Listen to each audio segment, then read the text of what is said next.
All right. Good. Welcome back, everybody, to another episode of Media Made Me here on the Brazilian Dragon podcast. I am Felipe, the Brazilian Dragon, and today we are learning about what media made Shannon Guss. Shannon, how are you going to introduce yourself? That's always my favorite way to start off this podcast. How do you want to introduce yourself? Oh my god, I'm so bad at introducing guests. Let alone myself. I did not think this through. Your guest is me. I'm a podcaster. That's it. That's all Yeah. I got. That's it. Shannon loves Survivor, loves to refield, and also the originator of one of my favorite OG RHAP segments, the Rupert Tweets game. It was you or your brother or both? Contested. Contested. I say both. I think I remember us coming up with it together. He says he came up with it, and then I was like brave enough to send the voicemail. Yeah. Um, honestly, there was no camera in the room. Like, we'll probably be fighting over it till the day we die. But I remember us doing it together. I think it's also really petty to try take it all for yourself when clearly there was a conversation being had, you know? Yeah. The one thing that Elon will never take away from us, it will always be Rupert Tweets, not Rupert X's. Yeah, it's always Twitter. People who aren't on Twitter always, oh, are you still calling it Twitter? I'm like, yeah. Absolutely. Is anyone not calling it Twitter? Like, I've never heard anyone call it X. I wouldn't even remotely ever do that. I just tweet is such like an ingrained part of our culture these Yeah. days that it's just like, yeah. Yeah, it's part of us. It's the de facto thing that you would say. And I'm not going to do what Elon Musk wants me to do. So it's like Absolutely all not. three things. I'm just always going to call it Twitter. I am here for us just like disobeying what he wants and just saying no, it's Twitter. But Shannon, this is so exciting for me. I'm really appreciative that you're here. You're someone fantastic to listen to for all the Survivor coverage you do. And like I've told you in our private conversations, truly like this summer was real rough. I went through a friendship disillusion is what I'll call it, because I don't know, the breakup word is too hard still, but I really struggled for like a month. I did not watch anything, like struggled to like get back to myself. But this recaps, once I was like, okay, Big Brother's been on for a month, get your stuff together. Let's like, you miss it, let's watch it. And then this recaps was something so fun to look forward to. It would propel me to binge faster.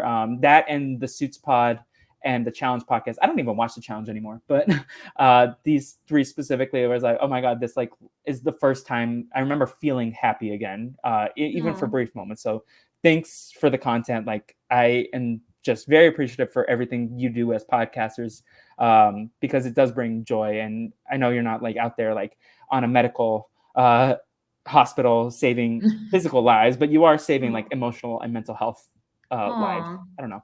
That's very sweet. I mean, that means a lot to me because I love the whole concept of this podcast, because I was thinking, like, as someone who cares a lot about things or puts meaning into everything, I feel like media is so significant to me.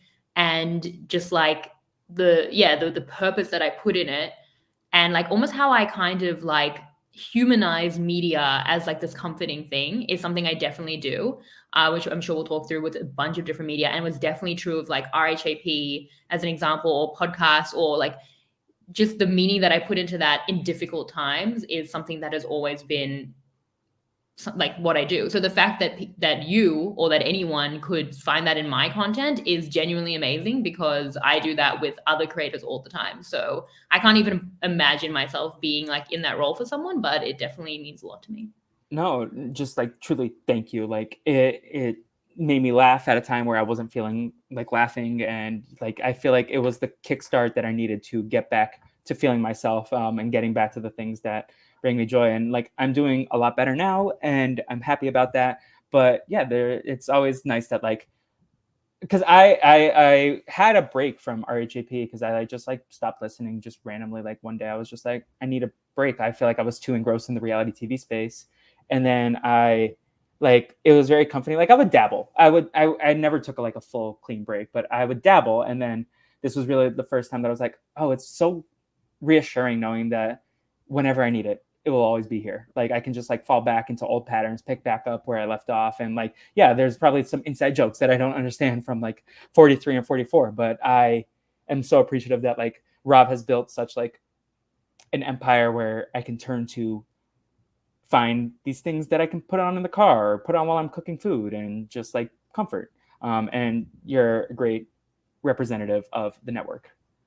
Well, that means a lot. Yeah, that's definitely what I did with RHAP, which was such an important part of my life for 5 years before I ever podcasted. That was like the 5 years that where I started dating Peter, and we were long distance for that entire 5 years. And it was like my first 5 years working Mhm. in a grown-up job. So like the RHAP was so like formational to that like early adult self. And like just like I always said like Rob was the voice in my head. I'm sure a lot of people identify with that. You know, like the highlight of my day would I will have, and I also like thinking about this podcast. I was thinking about this. I haven't thought about it in ages, but like I'd think like, ugh, like, you know, kind of like mundane day at work, but like, oh, I've got this podcast to look forward to. It was like a bright light. Mhm. And then like in terms of media carrying you through hard things, like in terms of long distance with Peter, which was difficult, I always remember like feeling grateful that, you know, I could be at the airport on like really early on Monday morning, where I'd be upset to leave Peter and also upset that it was early on a Monday morning, and like turn the podcast on and go from feeling sad to like laughing through the airport. And it just like kept me company through all of these like really, again, like early foundational adult things.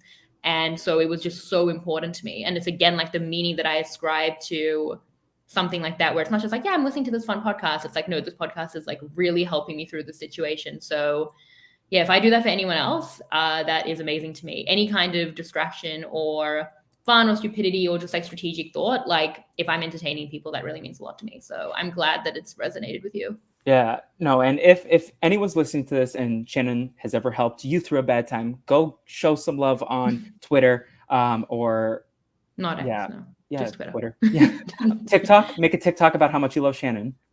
Well, also Elon Musk ruined Twitter because now you can't DM people Right? who don't follow you. And that like is painful. I mean, like I've got the Instagram DMs, but like people would send me really lovely DMs on Twitter. They always like really make my day. And then like Survivor ended, so I was anyway like less engagement from the community. But then I saw that that had been an update because I went to DM someone and it was like they don't follow you, and I was like, so. And I don't know, like I guess it could be protective in that maybe you'll get hate, so you Mhm. can't get like hateful DMs, but I pretty much never get hateful DMs. I only get nice DMs, and he took away the DMs. So that was like my most upsetting Twitter update. And like cut off the community engagement. I really did not. And it's meant to be like a place where we engage with the community. Yeah, I have so many questions about what's happening with Twitter, but it would make me It's like upset. living So under a dictatorship. Or every yeah, day it's just like, is this our life? Because that's where I um, live, on Twitter, being run by Elon Musk. He's my president. It's terrible. that yeah, that's a rough presidency. Yeah. The under, um, he- he's such an interesting man. I I didn't vote have for him. questions. I don't want to like. Yeah. Part of me wants to understand what's happening in his brain, but also part of me does not at all. I I don't know. honestly feel scared. Like I feel like one day he'll just be like release our like draft tweets or like bookmark, you know, just not that Yeah. it would be bad. It would just be a bunch of Big Brother clips, but like private things that we've done, just like release the DM. Like he owns all our information. It's genuinely really concerning. It really is, and this is stressing me out. So I'm gonna hard pivot Yeah. to a different conversation topic. But Shannon, like, so I obviously you're like a big reality TV person, specifically Survivor. You're dabbling in the Big Brother because Suri is a queen, and I believe you're also an Amazing Race person. But like, I'm excited to dive into like all the other stuff that you love. Like I'm sure we'll hit on like musicals and Taylor Swift and all that stuff. Those are some of the stuff that I wrote down. But what was like the most foundational thing from your childhood? Like like any early memories you've associated with like the media, like the first media you've engaged with? Well, when I was in South Africa, I lived in South Africa till I was almost 8. So like I have all my memories delineated obviously into the places that I lived. That's how I'm like aware of like my ages. Early on, Cartoon Network. I feel like there were two big things: Cartoon Network and Disney movies. Okay. Cartoon Network was, I don't know if it was the same as the channels across the world, but like Powerpuff Girls, Ed, Ed and Eddie, Mhm. Dexter's Lab, Recess was a big Recess one. was Cartoon Network in South Africa. That's fun because Yeah, here was all of Disney this was Channel. Oh, maybe it was Disney Channel. I feel like all of this was Cartoon Network in South Africa. Yeah. Like, I don't think we even had Disney Channel. I think it Well, was all Cartoon because Network. I have some experience because when I go to visit family in Brazil, like some of the networks would like swap around based on like whatever distribution rights they have internationally. So it like I am trying to think of it, but like Yu-Gi-Oh, I feel like was something that I would watch on Cartoon Network in the States, but then in Brazil was like on Nickelodeon for whatever Oh, reason. yeah. Okay, so I Yeah, think I'm right. yeah. That actually reminds me, Dragon Ball Z, that was a big one. Pokemon, I was doing that, but this was all a bit later in Australia. But in South Africa, firstly, my parents have always been big media people, massive musos, and also TV. They love TV. Like they're the reason we watch Survivor because they've been watching Survivor from the beginning. Like my parents are the kind of people who are always watching like multiple different shows, and like it's really impressive how fast they watch TV. They watched all of Succession between the time it took Peter and I to watch episodes 2 and 3, like in What? that gap. Well, to be like, Peter and I have not had a lot of time to like sit Hell, down and watch. Like it had been probably a week, but they watched the whole series. So they've always like instilled in me the value of television. I don't think on purpose, but they're very big TV people. So like we loved these shows. My brother and I, like we were obsessed with Cartoon Network. And then Disney movies. We obviously had like all of the not DVDs at the time. It was what, like VHS? videotapes. Yeah. Yeah. I would like really remember we had the like Snow White was a big one that we'd watch over and over. We'd always hide behind the couch when she became the evil queen. So we were really scared of it. And then afterwards they had like a kind of behind the scenes, like with all the animation. We always watched that as well, just like with it. And yeah, like just all the Disney movies, obviously, much like Mike Bloom. I'm halfway through your podcast with him, where it's very similar. A lot of the stuff is very similar, but I grew up as well in the golden era of Disney, the golden age through the 90s. So we were so lucky. Although I think there's like something like of a new golden age, but I really believe like the 90s were the time.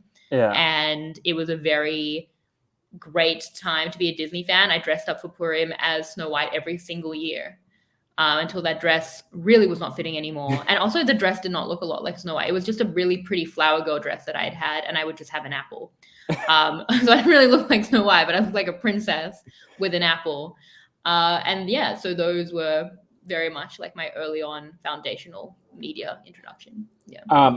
Remind me, I want to send you a clean bracket because I know you messaged me Yeah, I about was trying. I was like, also it was small, so I was like looking. It yeah. was difficult. I will The send you a Disney clean song bracket bracket. if you want to fill that out because I'm curious on like your Disney take. Yeah, how I could get to the top Disney song. There are some decisions I don't want to have to make. Yeah, no, Like there were I don't some want to. like that hurt me like to put against each other because the way I created it, I was basically like, let me go through like and categorize the Disney Oh, songs. you Like created it? I created this one. I know there's other Disney song brackets out there, but Yeah. I was like, I literally started with like a list of 300. I went through like a list of Yeah. every single Disney song. I was like, okay.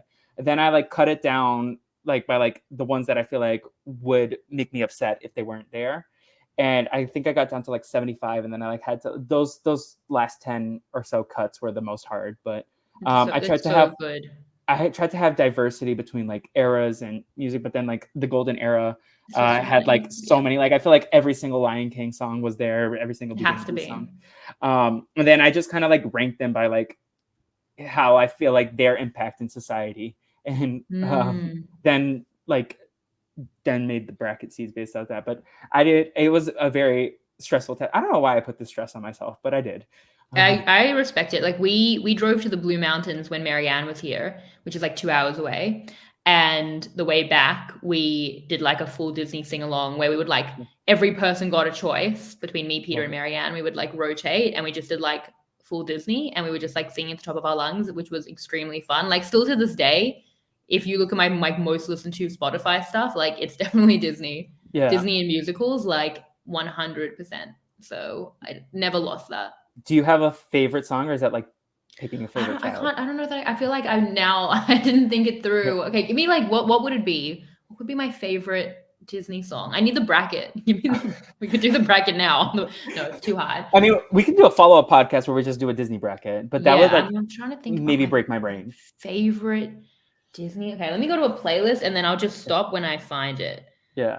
Did Okay, Marianne have any takes that you vehemently disagreed with?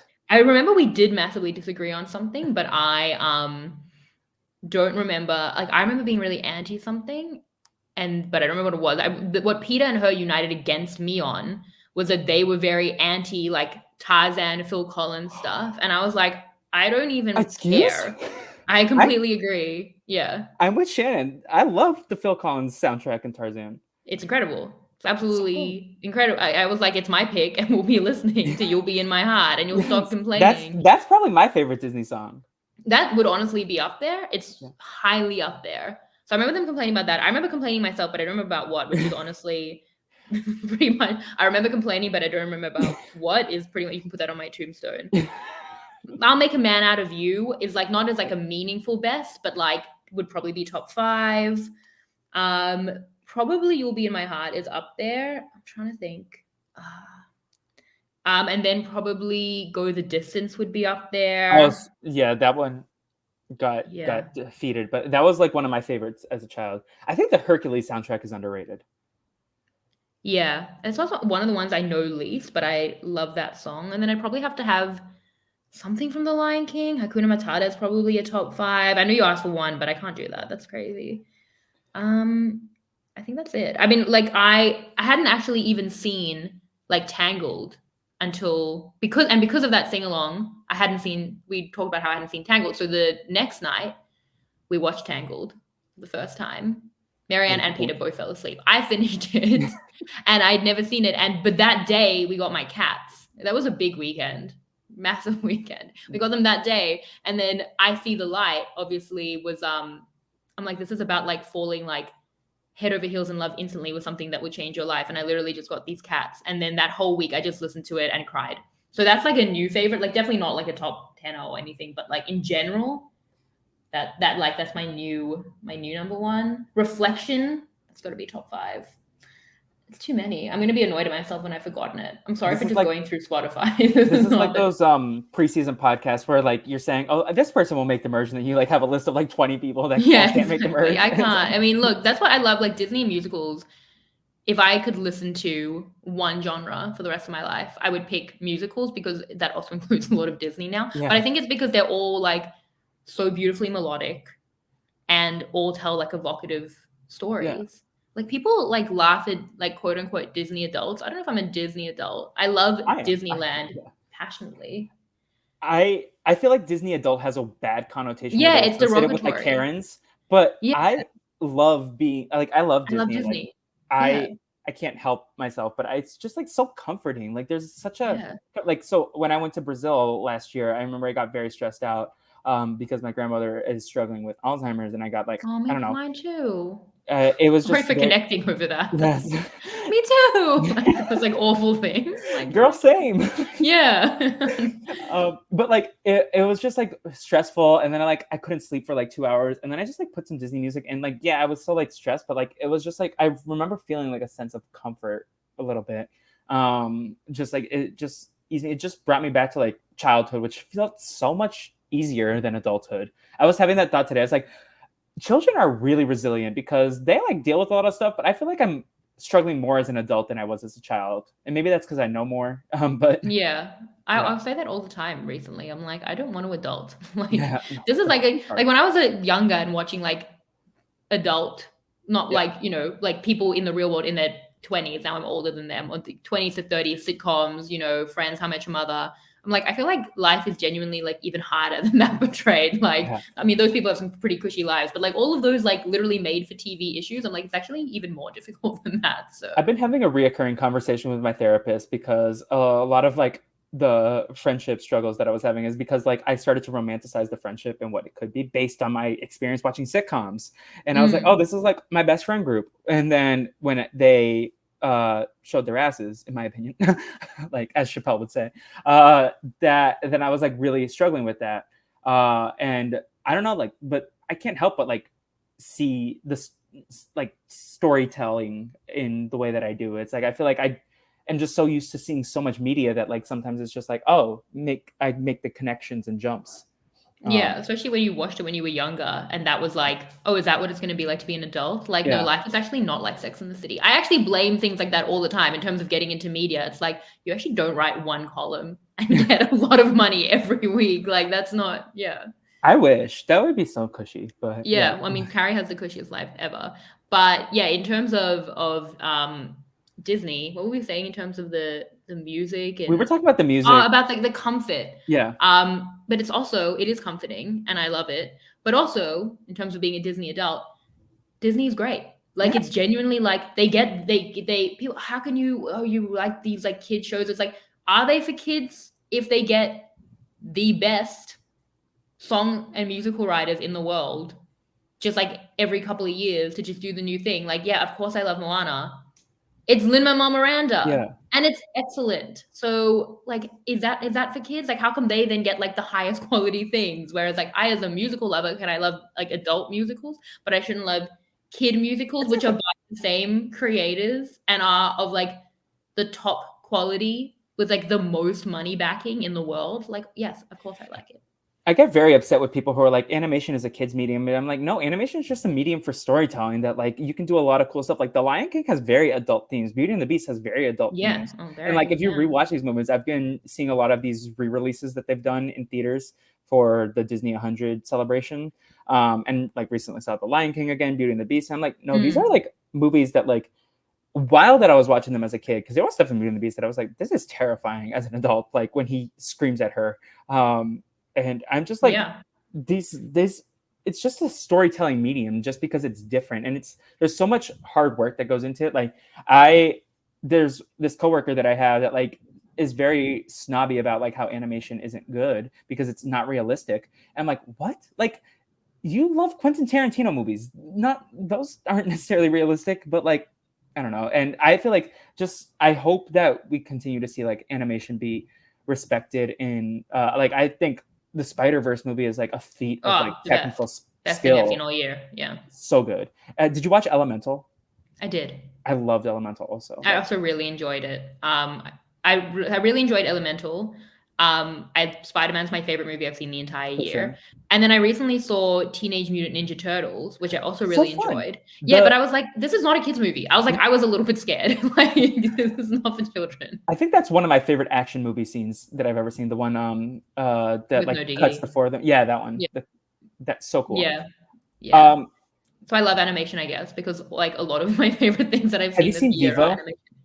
And No. Vivo is another Lin Manuel Miranda musical. Oh. It was on Mhm. Netflix when I watched it. I don't know if it's on Netflix in Australia or not, but it's about this little Kinkajou monkey. Or is a Kinkajou a monkey? I don't know. But this Kinkajou from Cuba who has to deliver a song to Miami. And Hmm. there's some great songs in there. It's a lot of fun. Okay. I I'll think you watch would it. enjoy it. That's like our favorite thing on like a Sunday night to like watch, especially if it's like these movies are a bit shorter. like I remember a couple of years ago I was having a really bad night. I feel like it was like a podcast thing.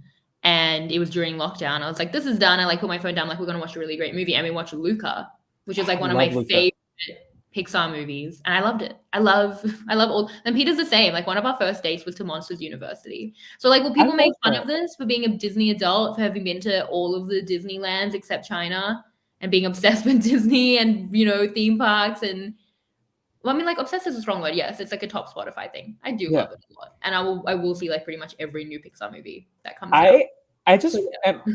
at this point in my life, at least personally, where I'm like trying to let go of like these preconceived judgments that I feel like people put on me, and like because I feel like I've spent so much of my time stressing out like you're a guy who likes Glee. Like I've had so much like I've been on this whole journey about like accepting my masculinity for like being valid, even though I like quote unquote more feminine things like Disney movies and Glee, and I'm like just trying to embrace it because like I'm very much trying to live my life in ways that I want to live and do the things that I like. And it's not perfect every day. Like some days I get very insecure, but uh, I am embracing my Disney adultness. Like I love Disney. I like going to the parks. I am mad at the state of California that there is no longer a Disney Southern California season pass, and you have to like they got rid of that after the pandemic, and I was or after lockdown and everything, and I was just like, no, but this was like one of the highlights of me moving to LA is that I could go to Disneyland all the time. I want to do that. That's so Yeah, fun. Also, I just realized another song that should be up there. Do the Next Right Thing from Frozen 2. That doesn't love. get enough love. Like that's the thing. It's like, is that for kids? Because it's literally written by creators who had children of Mhm. theirs pass away. It's truly one of the saddest songs I've ever heard. Is that for kids? No, it's genuinely like beyond grief. Like it's a beautiful song. So there's I so mean, many good songs in I Disney. I remember like as a kid, Brother Bear destroyed me. Like I watched it when I was 8, and like I feel like that is definitely like very heavy themes of like I need to rewatch that movie because I've only seen it once and I refused afterwards because it made me too sad. But we There's so mentioned Phil many. Collins and some more bangers from him in that song, in that film. Mm. Um, Yeah. Marianne and Peter were wrong. Just a I, great soundtrack. so you mentioned Disney movies, and maybe this is like later on in your life, but like, were you a Disney Channel original movie person, like the High School Musical trilogy, or is Oh, that High School Musical. did not Yes. stuff carry over to Australia? No, it carried. Oh, it carried. I mean, I've always thought that like I was born in the perfect time for media. Like I lived through the like I was a child through the golden age of Disney. Then I was in middle school for High School Musical.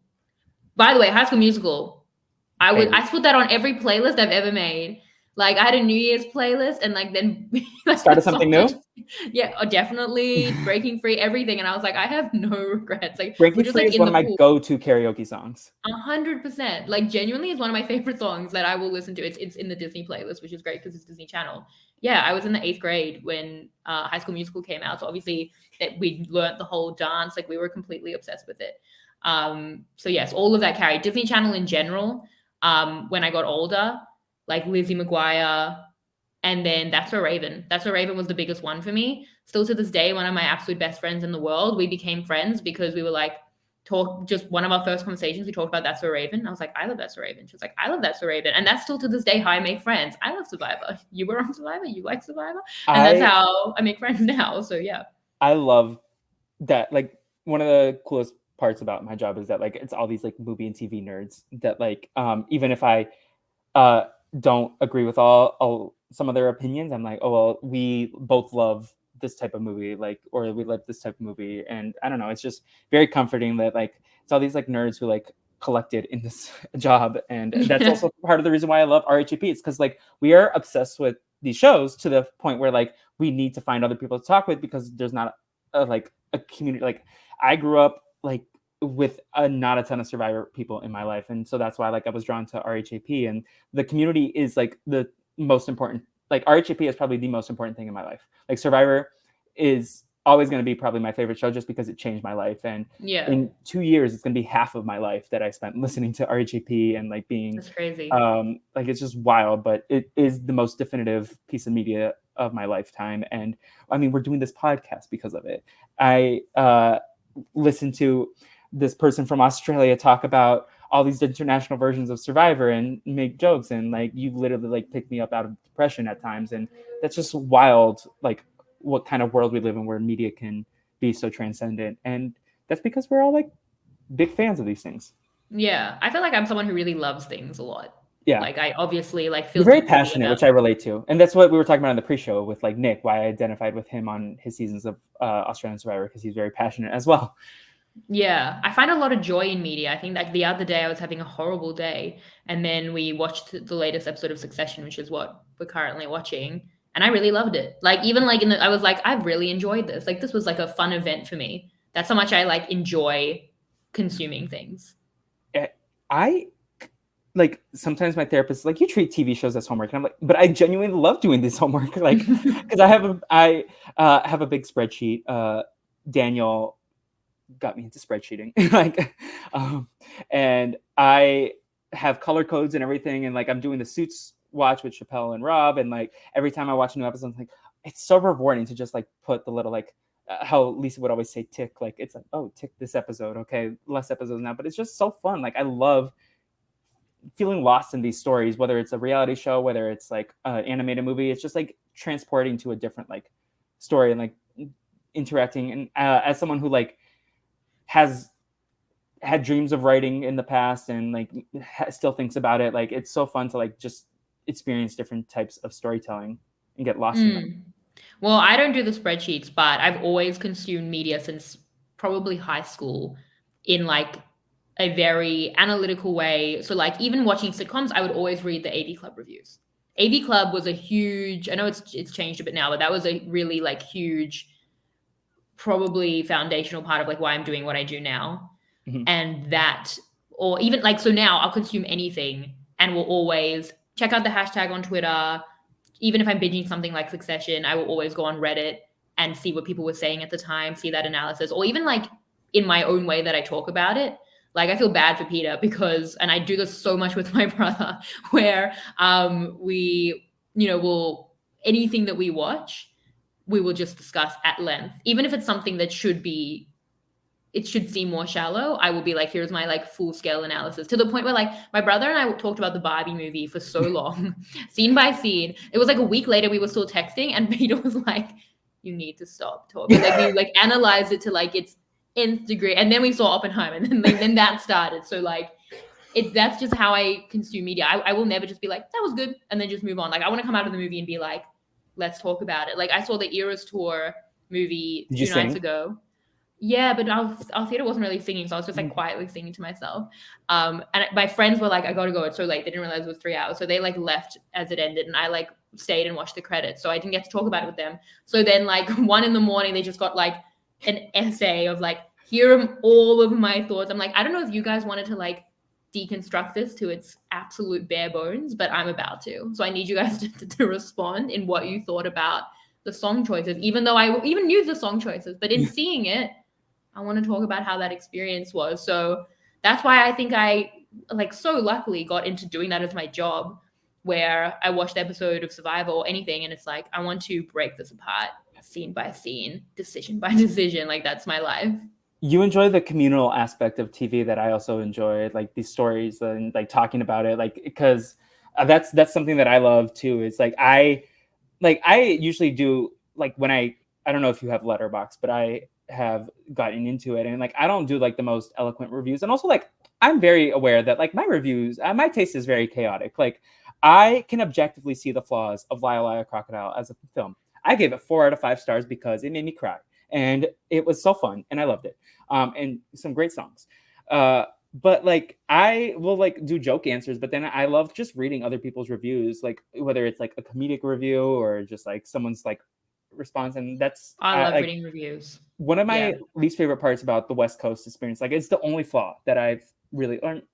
It's one of the biggest flaws, especially when it comes to like reality TV, is like the fact that I don't get to like experience like Twitter during the commercials. Like I have to watch Survivor generally because like usually I'm at work at 5, so I don't get to watch it until like I get home. So and then I go on like Twitter and I'm literally reading it for an hour, like reading what everyone Yeah. is thinking about it. And then I feel like I'm like firing off like 5 tweets in a row, and I'm like, no, you got to stop. You need to like, No, like 5. That's nothing. I just feel like there's like all these tweets, just like that I think about, and I'm like, oh, but someone probably already beat me to it. So then I'm like, just like calm down, read things first. But that's like I will look up the hashtag, like you said, for Survivor, and that's like the thing that I miss the most. And then like catching up in like my little group chats, I'm like, oh my god. And then everyone's like, I have to like read all these walls of text, and then I'm like, by the end I catch up, and I'm like, I don't have anything else to say, like because everyone said everything. Um, Yeah. I love analysis. I do love the communal aspect, and I just love like different rich viewpoints. Like if yeah, it is just like, I'll do it for The Bachelor. Like I'm like, what are people saying about this? Like even things that are like, it's truly like even something that it should seem so stupid. And The Bachelor is really dumb. But like I'm in like now in the Bachelor franchise. I watch it either with my mom, or we'll like, call and talk about it. I've got like a cousin who watches it and is also obsessed. And then my mom. My mom and I will talk about a Bachelor episode for 1 hour. We will break it down and the decisions and the who's right in each situation, the conflict. Golden Bachelor now, it's the best thing they've done. I literally can't consume something without doing that. I And love that your I mom's yeah. game to do it though, because like my mom would get annoyed with me at the dinner table. Like I would be like, so we would like we watched The Office during the pandemic because none of us had ever seen it, and I was like, so who's your favorite character? And she's like, I don't know, like, and I'm like, just My dad's like that. yeah, My dad's like who? My dad will watch like a whole season of Survivor and not know any of their names. In fact, I yeah. filmed him he was loving Heroes versus Villains, and I filmed him getting all the names, and he actually almost did it, and it was really impressive. So my dad's the one who's like, yeah, it was good, whatever. But and Peter, like I think does, he will talk about it, but I don't think he needs like the verbal essay, like the personal podcast after every single thing. But he like Peter's like an obsessive media person in his own way. Like he also has like his own like games and hobbies and football and everything that he is so obsessed with, in the same way that I am with Survivor, where he literally podcasts about fantasy football, and he could talk about like his passions that often coincide with mine for days as well. So like that works. But yeah, my brother and I, two extremes, and my mom as well, especially for something that she loves, like The Bachelor. We will break it down so much. We've got like we could do. I think my mom and I should do a Bachelor podcast genuinely because. I'm here for But it. she got me. She was always what I would watch, and then I kind of dipped out, and then came back. But she always loved The Bachelor, and I was like, oh, I'm just watching it ironically. And now I'm aware that I'm not. Like I'm all in. So I she's what had got me for that. hot Bachelor flame for a couple years, and then like over time I like kind of petered out. It's just like if there were 1 hour episodes, I feel like I could stick with I it. do But other like, stuff while I watch it. okay, that's smart. Do you ever watch things on faster speeds, or can you not do that? No, I do that all the time. Okay. Especially at the moment. Like yeah, especially now with like Big Brother being 3 times a week. So I'm like we're 1.7ing that all the time. So I feel like it's probably not the healthiest for my brain, but I watch so much stuff on like 2 speed or like anything at least I'm watching 1.5 alone on my laptop. Yeah. Yeah. But I can't miss one single thing. So if I watch on 1.7, I do this with podcasts too, or listening on 1.8 or whatever, and then go back if I miss anything. It's actually a torturous and horrible way to consume anything. But I get it all. And I watch it probably in the same amount of time that I would have at 1 speed with all the going back. But that's the way I've chosen to watch. It feels faster in the moment. I feel like, because then this is probably a weird mentality, but I'm like, if I watch everything faster, then I can watch more stuff. Then I can listen to more podcasts. I know. Oh my God. That's how my brain works. The weight of content and how much I'll never be able to consume everything in my lifetime genuinely stresses me out like all the time. It's so overwhelming. Yeah, that's why I've taken to like understand. There are things now like The Amazing Race and even The Bachelor now where it's like if I'm doing just like pointless admin work, I'll kind of have it on in the background because that's the only way to get through. Otherwise, not like The Golden Bachelor. Then some things graduate to you will get my undivided attention. That's what The Golden Bachelor got. But Bachelor in Paradise this season is terrible. So I'm like, now you're on in the background. But I'm still aware. I'm still gonna analyze it though. I don't remember who I was talking to about this, but someone was like, are you watching House of Villains? It's like, I cannot. Like, I will look at the Wikipedia page, but if I tried to watch this show too, I would like lose my mind. That's why I gave up on the challenge, because it wasn't bringing me joy. And I'll listen to the podcast to find out what happens. Yeah, there's a lot at the moment as well. Like I've been covering a lot, so I'm just trying to like get through it. Yeah. And so we talked about Disney Channel. Were you, like, so you mentioned some of the sitcoms that you liked early on, like That's a Raven, like the early sitcoms, Lizzie McGuire. Were there any like, was Nickelodeon a big thing at all for you all? Or I wasn't a big Nick kid. I wasn't. It was much more Cartoon Network and the Disney Channel. A lot of other people really like Nickelodeon, but I can't say that any of that was like foundational to me. The biggest thing, like I remember in terms of like delineating my life into when I moved to Australia. In the like first week, I remember we were like living at my family friends for like that first month, and it was while I was staying there, so it must have been like immediate. And I discovered The Simpsons. I don't know if that's not really a sitcom, but that it is. It's the just same animated, right? Yeah, well, it's not. I mean, it's not. It is a comedy. I guess it is situational. It wouldn't really be defined as such, but that like. That's why I said you could just take Mike's podcast of this and just like sub me in. And I know with Nick, that's another big foundational thing with him because like I remember he talked about it. Was it on the Taryn Show years ago? And then I was writing a paper about The Simpsons at the time, and I was like messaging him. I was like, and he's like, send it to me. And then he like I think showed it to his class. This is an email like buried deep years ago, but that's something fun that like the three of you all share in common. And I mean I love The Simpsons also. Bought these when I went to the Funko Pop store. I do wonder how much of like, you know, like feeling like with Nick and with Mike, it's like we're kindred spirits separated at birth. It's like, were we just all raised on The Simpsons and we just express things exactly the same because we're just like funneling that's The Simpsons through as adults because that was the first media that I felt shaped me as a human being. Like that was the first media where I felt like this is my personality and it would not be the last. There are so many things. Survivor, Taylor Swift, Hamilton, where I feel like I've been like known as that and definitely defined myself as like these pieces of media. But Simpsons was 1,000,000% the first one. I remember in my bat mitzvah speech saying in the part about my brother that we have our own secret language, and that language is just Simpsons quotes. Like it was hugely foundational to how I probably built my humor and personality at the age of 8 years old. It was massive to how I thought about consuming media. Like I remember because we came to it late.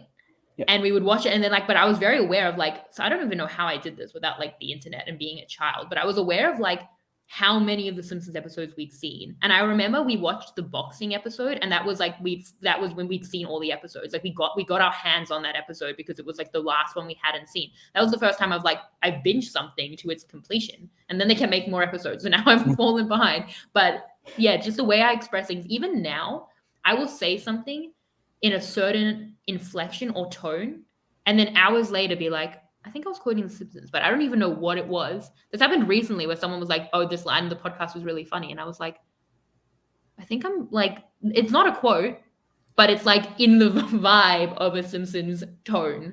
Like it sounds like something Homer would say. I'm like, what am I even quoting? It's so ingrained into who I am as a human being at such a important time of my life, and like from the age of 8, that I truly, and that's how I think that Nick and Mike and we're all just little Simpsons. Like, I could also very much see like either Nick or Mike being the Bart to your Lisa. I feel like, did I ever see? I feel like I was the Bart. That's the issue, is that my brother is the Lisa. He's smarter than I am. I was older. I wasn't Bart either. Honestly, we're probably both two little Lisas. But yeah, I don't even know. I didn't identify with anyone. I just feel like, again, it's like Disney. It's like, it's so good. Like old school era Simpsons is genuinely just like incredible content, and it was, I don't know why, it just that changed my life, The Simpsons, for so many years. I also like really appreciate the fact that you love The Simpsons, which by itself is like very metatextual and referential to like other media, and it's also very analytical about like the state of the world and like everything, and it's just like it encapsulates like a lot of things that we've already discussed, like that you love analysis, that you love like media, and that like storytelling, and I feel like there's like a lot there in The Simpsons that like referential to like other properties, but also like very self-referential, very like aware of what's happening. Yeah, and as Mike said as well, it's like that kind of meta-ness. It's the kind of thing that you see new things in it when you watch it as an adult. I haven't watched The Simpsons in so long, but in the times that I have gone back to old episodes, obviously everything holds up. Like now my relationship with The Simpsons is following a bunch of like Simpsons quote page on Facebook and then laughing, and also just quoting it all the time. Like, do I do one Simpsons quote a day? I think probably yes. Like I think if you were to look back, if there was some way to tally how many days of my life I've quoted something from The Simpsons, it would probably be like 85%. But like without any meaning to do that. How do you feel about the movie? I liked the movie a lot. I know you said in the podcast with Mike that you loved it. What year did the movie come out? That was like a big thing for July me. 27th, 2007, my 10th birthday. So that's why I love the movie. So I was in high school. Yeah. It was like, it's one of my top 10 at least favorite movies of all time. Like I rewatched it on my birthday this year, or a couple days before my birthday, just because it's like very much like one of my favorite movies. And I just like, I could quote that movie like front to back probably.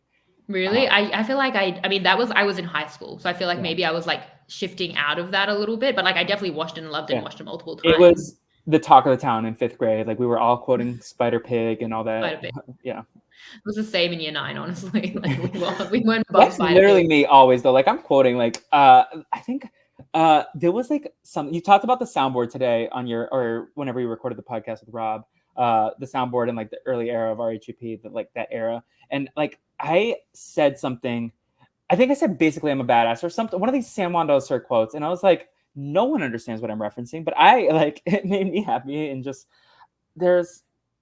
it's so fun to like quote things that like bring you 100%, literally. And that is so much of my personality, is just quotes. And like even like the other day I said that, the way I say that I love my brother, I love you, bae, with a Y.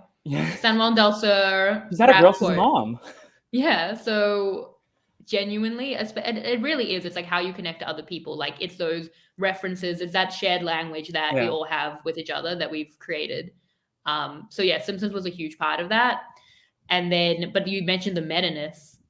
So when I was in high school, I'm like, sorry, skipping like ahead. No, you're good. I couldn't introduce myself, but I will just like move along to my next thing. Go wherever you want to go. I'm here for the ride. Well, because the whole like intertextuality and meta and all of that. Community? Or no? Yes, no? Next. But when I was in high school, we studied a lot of that in English, and I loved it. Like nothing could be cool than something that like referenced itself or referenced something else, like intertextuality, all of that. Like it felt like very, very intelligent and everything like that. So in high school, the one that got me, and this was very much in my sitcom era. High school was like my binge sitcoms repeatedly era. Randomly, I think I started with Malcolm in the Middle. I think because it was I on. love Malcolm. I also watched Yeah. that in high school randomly. Like it was on Netflix and I like binge watched it. I couldn't tell you much of what happened besides like the basic Yeah. like structure, but like I remember like specific locations that they were at and I remember having a great time with it. I remember that was the first sitcom I'd like binge again, like in full. So was that in like in 2007? That was like I probably finished it like at the beginning of high school, and then I was in my sitcom era, which I love. I love a good sitcom to this day. Sitcoms are so Like comforting. if you can recommend me a great sitcom that I haven't watched, I love that. Did you watch How I Met Your Father also or no? I didn't because I'm No, like really burned on How Much Mother. valid. That's very valid. But like just watching it, like it reminded me like I feel like we don't have a lot of these like people just vibing like traditional Yes. sitcoms anymore, like multicams, like just like every episode is kind of like we don't have these anymore. Like a lot of our comedies these days are like overarching serialized type stuff, and like Mm. there's like episodes that like Hangout are comedies. yeah, We but need, like I yeah. love Abbott Elementary, but like it's different. Yeah. It's But not I the love same. Abbott, but I feel like Abbott Elementary is rare. Like I feel Yeah, like we don't get like I feel like the golden age of sitcoms, that was probably when I was like it was I mean from the 80s to the yeah, 90s to high school, but I feel like we don't get it as much anymore. yeah. Um so in terms of like yeah, the hangout comedies, happy endings is like I've always said if you can like, I remember one time Peter was like, got you everything that I got you the thing you want most for your birthday. I was like, you got me a fourth season of happy endings. Like genuinely, I want to rewatch it because I love it so much. Like the hangout comedy, and I like happy endings as well as like Yeah. scarily fast paced in a way that might make people on edge, but I really enjoy. It's the kind of thing where like it's a joke every literally second, which I love. Do you like family sitcoms like Full House, George Lopez at all? I never watched it. I feel like those were a bit before my time. Okay. Well, because there's a really good recent one called One Day at a Time. It's the reboot. That's one of my favorites, and it's Latino, so I'm also biased, but I have I seen that, it's I think. so good. At Like the news, I but love it. Like check out an episode. If you don't vibe with it, you don't vibe with it. But I it's just like so wholesome. But then it also like will hit you in the gut sometimes and make you cry. well, I need like good sitcoms. Like we watch like all of Brooklyn Nine-Nine. Peter's big into like sitcoms over dramas, so he is watching Succession, but it's like he likes it, but it's more under duress compared to sitcoms. And I also I like dramas too, but I would choose a sitcom. So I'm we with need you good on sitcoms. that. Yeah. Um, So yeah, but in high school, I mean, Friends was a big thing. We talk about Friends I separately love because Friends. Friends. What's your hottest Friends take? Oh, I love Ross. Oh, I think you mentioned this I on the set the reunion internet podcast that you alight. did Yeah, with no, Julio, right? I did that. I think we did it in his we did a tier list, and I That was might have been it. very Yeah. Friends. Well, I mean, this isn't the meta thing, but Friends is its own thing because Friends is like a it's almost impossible to explain like how important Friends is to me as a piece of media. Um, it's like my comfort show to the point where like if you see me watching Friends, like you should be worried about me. Okay. Like something is like at this point something is horribly wrong. Like I was thinking about this recently. Like I have watched Friends on every like bad day of my life. Like worst day. Like literally like I came home from like my grandma's Zoom funeral, like turned on Friends. It's just like a trauma response. Like came home when my cat Melly passed away in June, just sat down and turned on Friends. I don't think that I had even watched Friends all year. And it just like I don't even like it's not even I don't even have to talk about it. I sit on the couch and just put on Friends. Mhm. It's so much of a comfort show for me. I think because they're my friends. Like I Yeah. love them. It's like I want to hang out with them, and I've seen it all. Other than the back half of season 9, like the Joey Rachel stuff, I've seen that stuff in a limited fashion. But I've seen it so many times. I know it off by heart. It's so comforting to me, and it's still like I know that like these shows don't hold up as well, but I think like from a humor perspective and a quality perspective, Friends does hold up. Yeah. It makes me laugh genuinely. I think it's genuinely good. I'm actively invested in these stories all the time, and yeah, it's just like absolutely my comfort show. Like when I was like my most depressed in 2020, like I binged Friends in a way that was concerning. Like it was on TV, like on like network television. I think at like 6 and 7 every night. And I was like, I'm not gonna get through the things I need to get through. I'm barely getting through my day, but I will be in front of that television at 6 and 7 p.m. watching these episodes and like don't disturb me. It was like kind of probably a bit of an OCD thing, but like also I was like, this is tethering me to reality right now.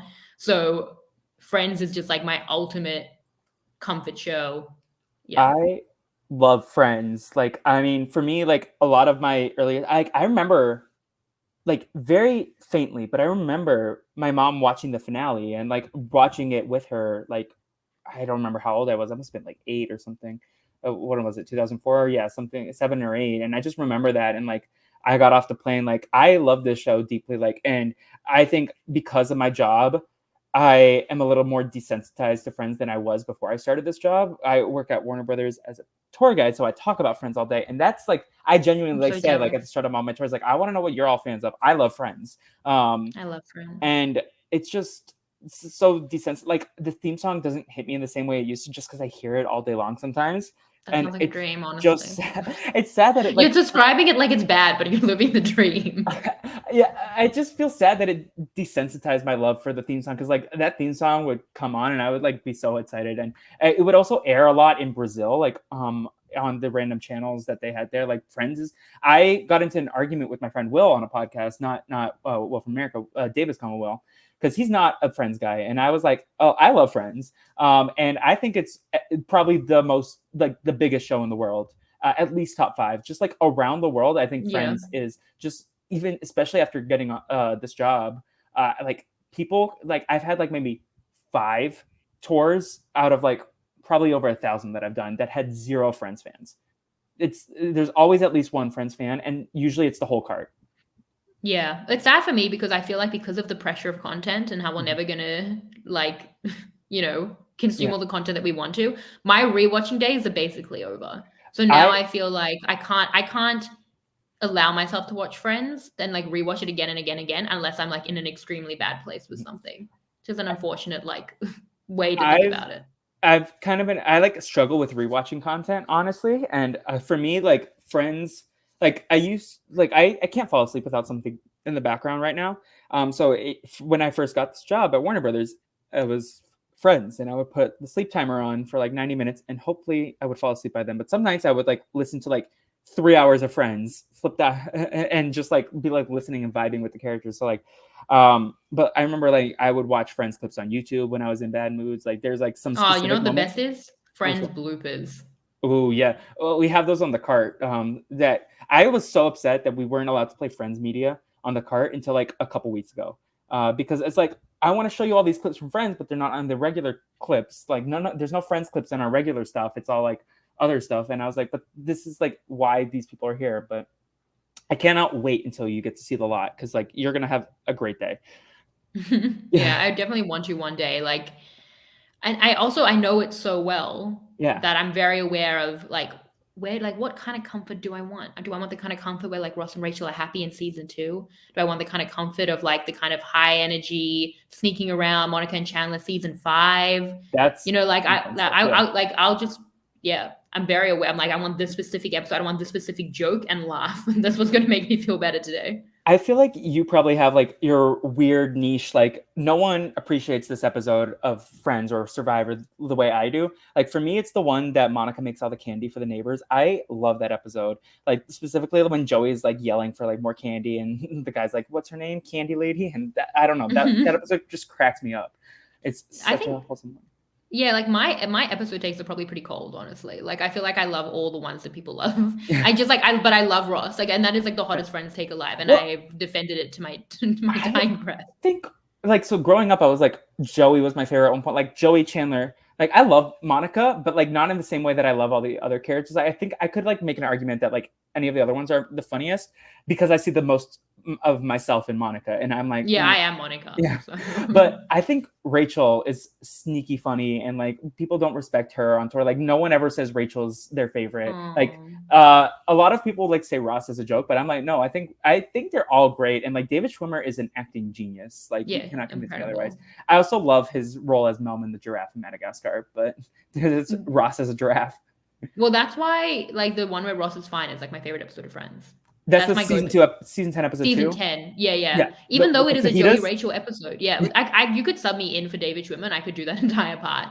I love that episode. I mean, like otherwise, like I've got like all, the one with the prom video, the one where everyone finds out, like all the major hits, and the one where Ross is fine, I think, is one that people love. I guess my hottest take is that I like season 10 quite a lot. Is that a hot take? I like the Barbados episode. Is that a hot take? Would you judge me for that? Probably. That's not that good an episode. No, it's I don't know. Even though it was like probably Too all on a much Joey soundstage. Rachel. Yeah, it was Not probably do on a it. soundstage, but I like love the fact that it's in a tropical location. Well, it definitely was a soundstage. So, um, yeah, that is a I, hot take, I think. I don't know if you want me to tell you what happened in the Geller house, which is the prom video house, last week. But my friend, I'm going to tell you anyways. My friend was doing a tour, and a kid peed in the Geller house, like peed his Oh pants, and I was like, no. "Don't desecrate this place." No, Yeah, this is an important place. Yeah, so Friends was a big one. But no, but like so when I was in my sitcom era and my like love of meta-ness, Scrubs was massive for me. I Scrubs is never still, and we saw watched it. it during COVID. We rewatched. Peter had never seen it. I watched it with him, and I watched Scrubs like probably 2 or 3 times in like the space of a year in year 11. And I did a lot of my like because I was obsessed with it. I did a lot of my what would you call it? Year 12, senior year. Like Like I did a project. lot of yeah, we did like major projects and I did like I got the music from the Scrubs musical from the like music director. I don't even know how I did that and like analyzed the like TV musical through the lens of Scrubs because I was so obsessed with Scrubs and it was so cool and so different. They had these like themed episodes and it was like meta at times. I thought like kind of revolutionary for its time. So like yeah, in 2009, I probably watched Scrubs multiple times. I had like a little iPod with all the episodes on it, and I would just like watch it on my tiny little iPod, just like random. And again, I would like pick out my favorite episodes. Still something to this day, even though I've watched it once pretty much since high school, I could still to this day pick out the episodes that I love and that would be my favorites to go to. But then that led the way for a much more revolutionary show that like built on I feel like those key like meta concepts, but that was Community, which I got into in about 2011, and that was like right post high school, and was completely obsessed with, and that I think was helpful as well in terms of getting into this like post show analysis because that was like rich with analysis. Like I learned so much through watching and analyzing and consuming content around Community, especially those first 3 seasons. I'm pretty sure I got into it in the 3rd season of Community, so I'd like binged it probably multiple times to the point where it was live. And then I'd like watch the new episodes like multiple times when it came out that week. So Scrubs and Community, I feel like were really, really a big, I'm just like going chronologically through I my life. remember you were on the podcast for the stop motion holiday episode of Community, right? Yeah. And that is one of my All all-time time favorite like sitcom episode. holiday Yeah. things to watch. Yeah. Watch it on Christmas. And Yeah, I'm Jewish. and Like it's that's so my good, go-to. and it's so magical. Like that's an episode that contains like this like movie magic, like Yeah.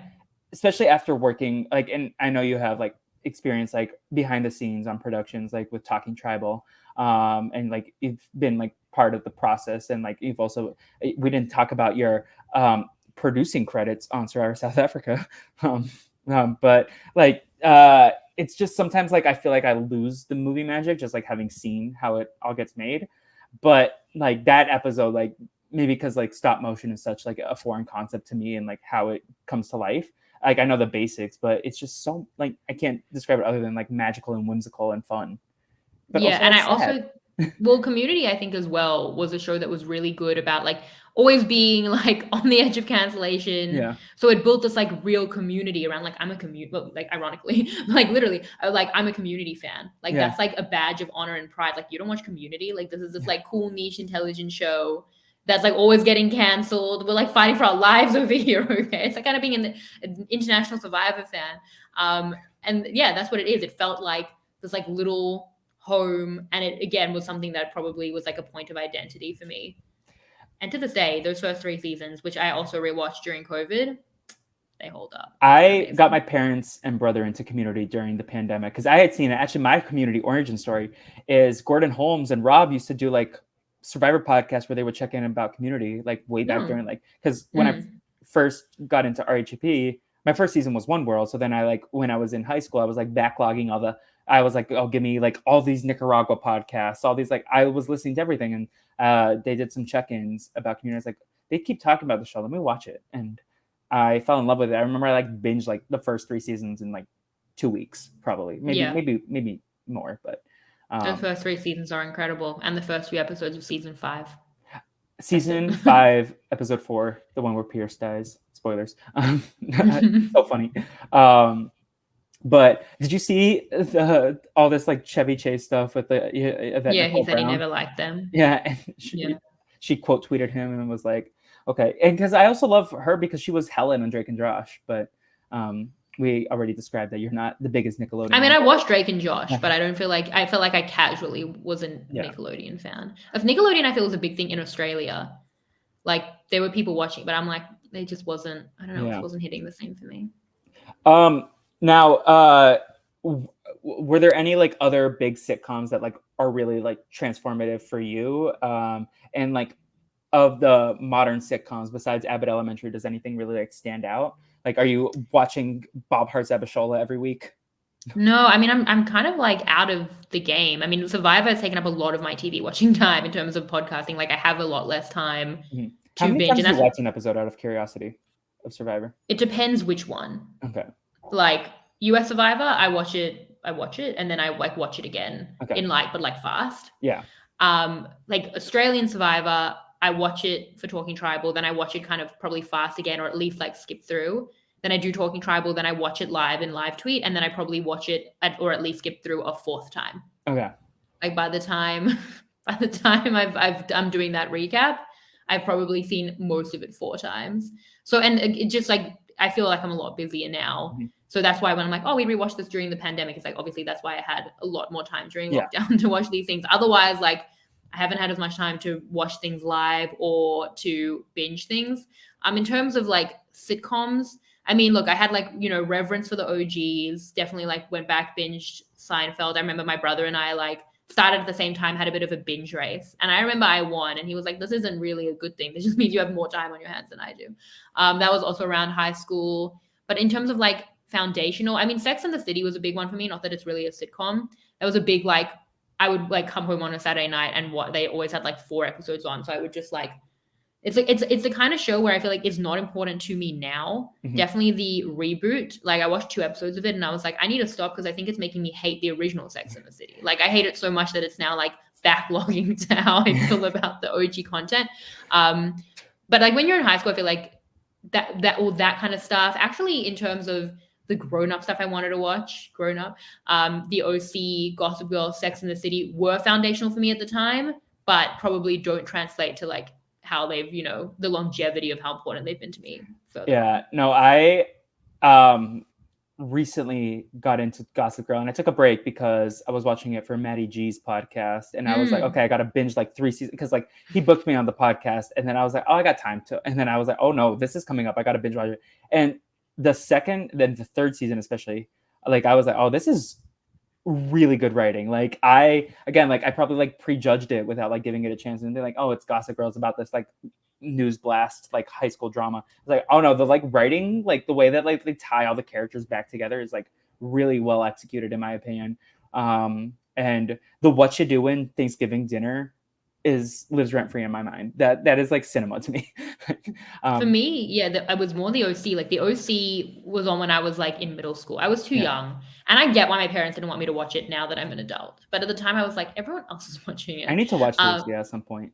Like I was too young to be watching the OC. Yeah. But I was upset. Those first 2 seasons, it was the kind of thing where like a friend and I, if we had like a weekend, would just binge the first season of the OC. We'd get the DVD and just watch the entire season. Like how many times I saw those first 2 seasons of the OC? Probably countless. So those were big ones. And then Gilmore Girls. Gilmore Girls was something where Gilmore Girls something comforting for you at all or no? Very much. I had always like I'd even read the Gilmore Girls books, which they had like made them into books. And I had seen most of the season, but I'd never actually binged it in full. And then I went through this like horrible breakup. And I remember I was like, well, what am I going to do with my time? I'm like, well, I'm going to watch all of Gilmore Girls. I remember it was like 2 days after the breakup. I was just like lying there. My mom was like, what can I get you? And I was like, get me the first season of Gilmore Girls on DVD. And I binge watched it in its entirety in 5 weeks. Pretty much all I did was just binge watch Gilmore Girls. And I came out of it and I was like, I feel like I'm not that I was cured, but I was like, I've been through like there was me pre Gilmore Girls and there's me post Gilmore Girls. So that's like behind me now. So that was very important to me. Well, Gilmore Girls is one of the other big shows that we had on the law, to the extent that Monica and Ross's childhood home is Mrs. Kim's antique store. Yeah. Well, Gilmore Girls obviously means a lot to me as like a fast talking. Yeah.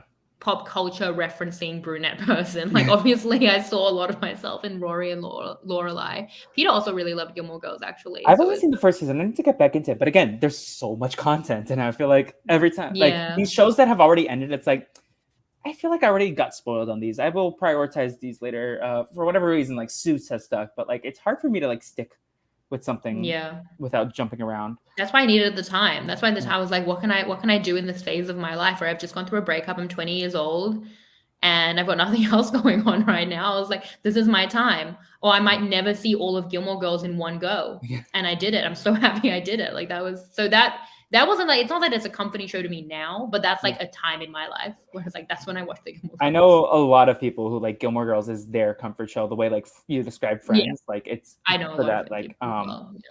It's very fair. were you a Parks and Rec person? That's the only Yep, one. I watched all of that time. I like Parks and Rec, 30 Rock. I love like Brooklyn Nine-Nine I stands love out. Brooklyn That Nine-Nine. I really loved Brooklyn Nine-Nine. I watched New Girl. New Girl. I watched it all. I don't even know how I had time to. I watched every sitcom. I Yeah. feel all the main ones. And then you've mentioned musicals, and I know you're a big Hamilton fan. Like, at what point was that like? Is this in the same time period that like you really got into musicals as well? Like, I'm trying to think. Hamilton came out when I was in high school, so this probably was like around when you were in university. I was late to Hamilton. Okay. I was late. I was thinking about this. So I I did a love whole podcast musicals. on it that people should check out when the movie came Yeah, out. I'm still really proud of that podcast because I That was a love great Hamilton podcast. so much. It's Hamilton is maybe like, other than Survivor, like the most core piece of media I feel to You've who I seen am it when it now. went to Australia, right? I saw it on Broadway and I Oh. saw it in Australia, and I've obviously the movie is my favorite movie. Although people can test that, they're like, that's not really a movie. I'm like, it's the Hamilton movie. It is my movie. That's my favorite movie of all time because I'm not really as much a movie person. Like I've never had a good answer for what my favorite movie is. It is Suddenly 30 or 13 going on 30. It has a different name internationally. Or like Mean Girls, or like the things that aren't like that I love, or like The Fault in Our Stars used to be it. Like I have movies I love, but I never had a good like favorite movie. I loved like The Notebook, but like none of these things were like as key to me as like a top 20 TV shows until Hamilton. That's I my relate number to one. this. Like, I feel like it's so much easier with TV, and then like with movies, I'm like, these are all movies that I would say are like in my top 10 to 20, but like I can't like pick one as my favorite. Like I don't have a favorite movie of all time. If I had to, like I would probably say Finding Nemo, just because it's very like important to my In life. The Great Barrier Reef. Yeah. I mean, that's a big one. I mean, like the Disney movies are obviously very key, but I feel like that ties into like music. That's more of like an experience. I feel like otherwise, like just movies, I'm very much more like, again, like I can tell you how like this particular TV show helped me and change my life. Whereas movies are something I like really enjoy, but I've never had like a great answer for like the films that have like changed my life or like been as like transformational for me. But I love the movie watching and going experience. Like for me, the height of relaxation is like going to see a movie, and I do go see like a lot of movies. I feel like all the time I'm like very much someone who goes to the cinema and watches movies. I remember like when Australian Survivor ended this year, and I'd been so busy. I hadn't had even like a night off in like 6 weeks. And then we went and we watched the Dungeons and Dragons movie, and we were just sitting there. Time. It was really great. And I was sitting there in my like my lounge seat with my frozen Coke, my popcorn and pods. I do all three. You got to do the sweet, salty, sugary, all of it. And I remember turning to Reed. I'm like, this is relaxation. Like this is time off. That's how it feels to me. So I love like the experience of going to the movies. I love like if Peter and I have a movie we really want to watch and we like have a date night just at home, make popcorn, watch movies. I love that. But I don't think any movie for me is as transformational. So that's why I say Hamilton. But yeah, in terms of musicals, I would say I've always loved musicals. Like it's in me to love them because again, it's storytelling, it's beautiful melodies, it's everything I would love. Like it's dramatic, all of those things. But I feel I was held back by the availability, the accessibility of theater being in Australia. So for me, like if I think back, I've always loved it. Early on, my grandma showed me Joseph and the Technicolor Dreamcoat. Always loved that musical. That was our first dance. Peter and I, we did it to Go Go Go Joseph from Joseph and the Amazing Technicolor Dreamcoat. You did a mashup, right? I feel like I saw a clip. We did As Long As You Love Me by the Backstreet Boys into, and that's why like it's like the meaning and importance, like that shows my love of musicals and this like really important day in my life that I would honor that my grandma showed it to me. Like that's the meaning that I find in things. So there was that, and then in 2007 the Hairspray movie came out. I feel like that in hindsight was really really important to like my formation of loving musicals. And then Book of Mormon was a really big one. That was, again, a lot of me is just stealing my personality from my brother and probably vice versa, and that's why we're the same. But he had heard about Book of Mormon and why it was so great. He was probably more of like a South Park fan. I was never really into that. But he'd like, really love those writers, and we both really loved the sense of humor eventually of Book of Mormon, which we saw when we went to London in 2013. And I love Book of Mormon. Like at that point, I was like all into listening to the whole soundtrack. We'd seen it. Like that to me was probably the first like really important musical that I'd seen live that like got me into musicals. But then I was behind on Hamilton. My story of how I found Hamilton is very, very weird, I feel. I think it was as late as 2017. Because again, like the accessibility, like I'm not in New York doing these things. Although I will say the accessibility of theater in Australia is so much better now. Like I'm seeing Wicked on the weekend. Like there's so much theater now all the time. But it was 2017, and I was in my car on Instagram. It must have been, yeah, on Instagram. And Andrea Belkey's Instagram story, she was singing, or she had the music of "I Know My Sister Like I Know My Own Mind. You will never find anyone as trusting or as kind." And I was like, that's the most beautiful melody I've ever heard. So I searched the lyrics, which actually led me to the Reynolds pamphlet and not to Satisfied. It's like clearly I want to find Satisfied here. And I was all in. I was like, this is amazing. And I just binged it and became completely obsessed with it. I feel like Have you I read can the say book? so much about Hamilton. Like, Which book? the one that Lynn read. That like No, I've never inspired read that no. book. Peter got me the book of like the making of the musical. Okay. Which is amazing. It's in my room if I had it here. But I know I haven't read the actual Hamilton book. But so for me, that was about 2017. I got into podcasting in 2018. And I feel like Hamilton like held my hand through those first few years. Mhm. Anyway, I loved it. I'd binged it. I saw it at the beginning of 2019 in New York. But the reason I think it was so important to me was firstly, it's the best thing ever written. It's amazing in every way. Every time I listen to it, I hear new things. It's so layered and so complex, and just like an amazing way to write characters. Like it's just the height of drama, I feel. But also in those first couple of years that I was podcasting, I feel like I was pushing myself out of my comfort zone so frequently in such uncomfortable ways because I felt I had to, and I'm glad I did. But experiences and opportunities that would have been like so alien to me. If you told me 2 years ago, it's like, you're going to do this, you're going to go into Channel 10 and have a meeting about possibly being on TV, you're going to do Know-It-Alls with Rob, you're going to host your own podcast, I would have been like, oh, I can't do any of that. So the plight of Hamilton himself, even though, yes, my brother reminded me many times that this ends in tragedy. I'm like, I hear you, but I don't see you, so the plight of that was very much what hooked me on to like, before every opportunity in through my nerves, I would listen to My Shot. I would, rap through My Shot about how, like doing this nonstop, pushing myself, like identifying with very much Hamilton as a character. And that was huge, I felt, to this like incredibly important, life-changing couple of years for me. Then when I pulled back from that and I'd pushed myself too far and I was like recovering from all of that, like, I saw a lot of myself in Burr. Like that's what like there's so much there that I anyway just love it. Like I love the music so much, but also I find what I need to in it all the time. That's the best kind of media. It's like I will just take from it what I need. If I need to slow down and breathe, I will listen to Wait for It. If I need to pump myself up, I listen to My Shot. If I just like, it's a Friday afternoon and I would be driving home from work, I'd put on like Helpless and just be singing at the top of my lungs. Like it has the fun, it has the emotion, it has the life lessons. Like it's really just got it all. So I love Hamilton. I love it so much. I love the way you talk about how you see yourself in different characters through different like parts of your life, because I relate to that as well.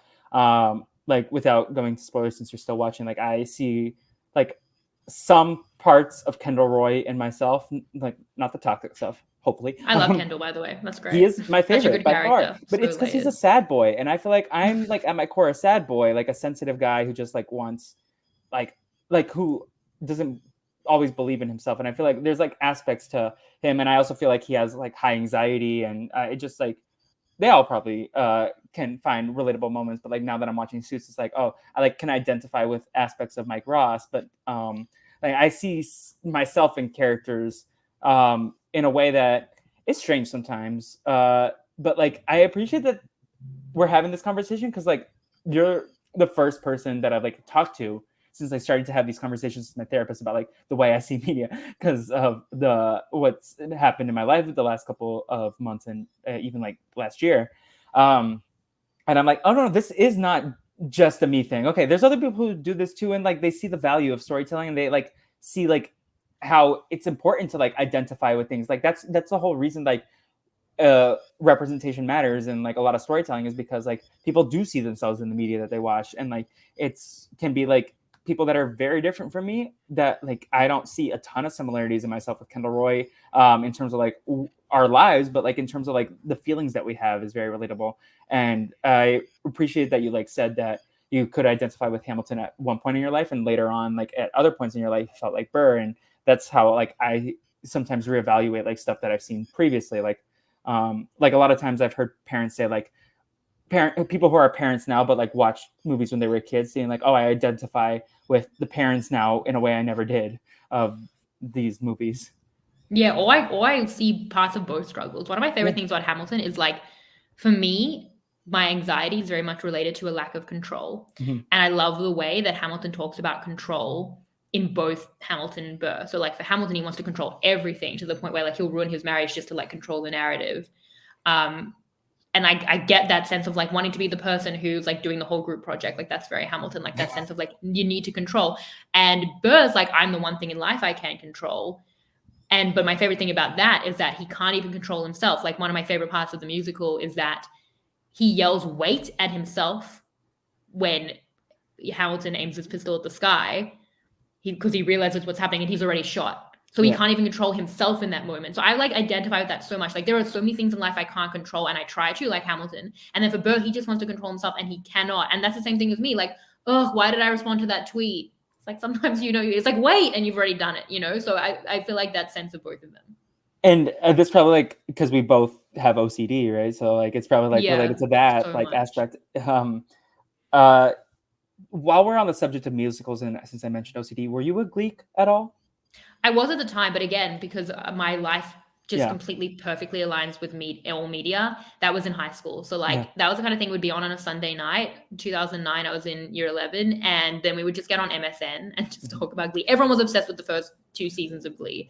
I did watch it until I actually dipped out in the middle of an episode. But I watched it for years. Did you watch through graduation? I honestly don't remember. Okay. Like it's the kind of thing where like those first couple of seasons are so iconic, and then I like don't remember much else. But everyone was like, Glee was like seasons the 4 to water 6 cooler. don't exist to me, just the music and Santana Lopez. Seasons 1 to 3 are perfection. I don't remember enough of it but like I also do think that a lot of my music knowledge was probably through Glee. A lot of these songs that I love are because I heard them on Glee first, and then like I mean, there's also some great mashups in Glee. Like Rumor Has It, Someone Like You, perfection. Yeah, I think like I remember Corey is it Corey Monteith?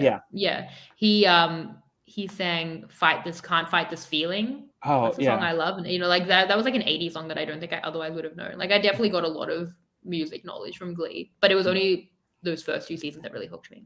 But also I'm kind of glad that Glee stopped in 2015 because the next they would have like beat Hamilton to death and ruined it probably. And I got into Hamilton late. I got into it because of the movie. Like my brother was a fan, my mom was a fan, but for whatever reason, I was like, I'm too cool for Hamilton. I don't know if that's what I thought, but I then like Satisfy like was in my top 10 on Spotify that year. Like there's so many good songs, and like I'm more of an In the Heights guy after seeing that movie. That movie was like, I love In the Heights. It's always in my head constantly. Like obviously like I very much got into it after Hamilton. Yeah, I love In the Heights. Is Lin-Manuel Miranda, you said like I think when you've been discussing like the question that Mike likes to ask in interviews, like who's your celebrity loved one, you said like Taylor Swift or Lin. It was always Taylor. It's probably Lin-Manuel Miranda. I'd love to tell him how much Hamilton means to me. I mean, I literally name my cats Angelica and Eliza. And I love so much that I did that because well, I mean, we were always going to name them after Tom and Palessa from Survivor South Africa because Survivor South Africa has been so important to me. But then we got 2 girls instead of 2 boys. So we're like, we need these new names. We'd always planned for a boy and a girl cat. And now we have 2 girl cats. And it like came to me in a dream. I'm like, oh, Angelica and Eliza. And Peter's like, I don't know. And then we went to like see them, and I was like singing to them. I was like, Angelica, Eliza. I'm like, Peter, please. He's like, you're already singing their names to them. Like, obviously, you've already named them. And I'm so glad I did, because it's like, I think for me, Survivor is such a huge part of who I am, that I'm actually kind of glad that I took this other really important thing to me and made it not Survivor, and made it this other piece of media that's so important to me. I love their names so much. They're actually the best cat names. Like Angelica, best nicknames. Jelly, Jellycat, Jelly Bean, best. And I sing their names to them. I sing the songs to them, and I find so much meaning more in Hamilton now because of them. Like, it's funny because I'm an atheist. Like, I don't believe in like any spirituality or any of that, but I find the meaning in media, and then I feel like it's speaking to me. Like, this is going to sound really random, but a big part of Hamilton that's always been important to me is that when I was stuck in lockdown in Melbourne and the borders were closed, my cat Melly, who was really sick, was in Sydney, and I would just listen to Who Lives, Who Dies, Who Tells Your Story, and just cry with the line like, I can't wait to see you again. It's only a matter of time. Being like, I don't know when it's going to be, but like in person or maybe not. And thank God I made it back to her. But that line was so important to me, and I listened to it the day she died as I drove back to watch Friends, very much like In This Day for me. And like, I know every line to that song like the back of my hand, but just hearing the lyric that I'd never heard through that lens as much, when I just gotten Angelica and Eliza 6 weeks before, and I just felt like so connected to that, and the way that like they were helping me through this. And the line like that Eliza sings, when I needed her most, she was right on time. I'm like, oh, that's literally about my cats. I'm like, I feel like the song is speaking to me, like the song I've always had with Melly, and like now I need them and they're right on time. So like that's the kind of meaning, and I hear it all the time now because I name my cats after it. So I get new meaning through that. So I'm really, really glad that that's the way I went with it, because it's just hugely important to me. I love Lin-Manuel Miranda. I love everything he does. Or apparently there's this other thing I need to watch. You gotta watch it Vivo. I It's love so him. good. I will. He's the best. Please let me know when you watch Vivo. I want to hear all your thoughts. You can send me like 5-paragraph essays about it. I will happily read it all. Like, I am screaming to the rooftops that everyone should see this movie. It's one of my favorite animated movies. And like, for me, it actually has sentimental value because I watched it in the hotel when I was moving to LA. So I was like in LA, and like, it was like the last thing that I watched before I moved into this apartment in the hotel. My parents were sleeping, and I was just like watching it, and I was like bawling my eyes out at the end. It's so beautiful, and it's Lin. Like, the music is amazing. Yeah, that's In the Heights as well. Like, it's the kind of thing, it's the same as Hamilton, where I'm like, I'm going to learn every lyric to this rap so that I can do it. I need him to win an Oscar. I was so sad that Encanto didn't win an Oscar because I want him to be an EGOT. Everything he does is great. Everything, he's just the best. Like, and people are so mean about Lin-Manuel Miranda. I'm like, he is the Shakespeare of our time. Like, imagine what you would have done to Shakespeare, Twitter. Yeah. So I'm all in on, but even people who are mean to Lin-Manuel Miranda still will be like, but Hamilton slaps. Like, no one can possibly say that musical is bad. It is just like the feat of music, drama, and writing that exists in my lifetime. He's a poet. Like, there's so like, it's so like, so this is going to be a hard transition, but like, we're talking about music, and like, another person who I feel like is so smart and like meticulous with their writing. I've become a big Olivia Rodrigo girly, and she's obviously heavily inspired by Taylor Swift, who is an important person to you. But like, just like you were talking about the meaning of like lyrics, like specific lyrics, and like the Guts album came out, and I was like dealing with this friend group falling apart, and I just like, a lot of these lyrics just like resonated with me, like specifically Get Him Back, because I don't know, just I thought it was poetry. But talk about like some of your music love. Obviously Taylor Swift, like you went to the Eras Tour movie. She didn't go to Australia, did she? She is going. I don't have a ticket. Yeah.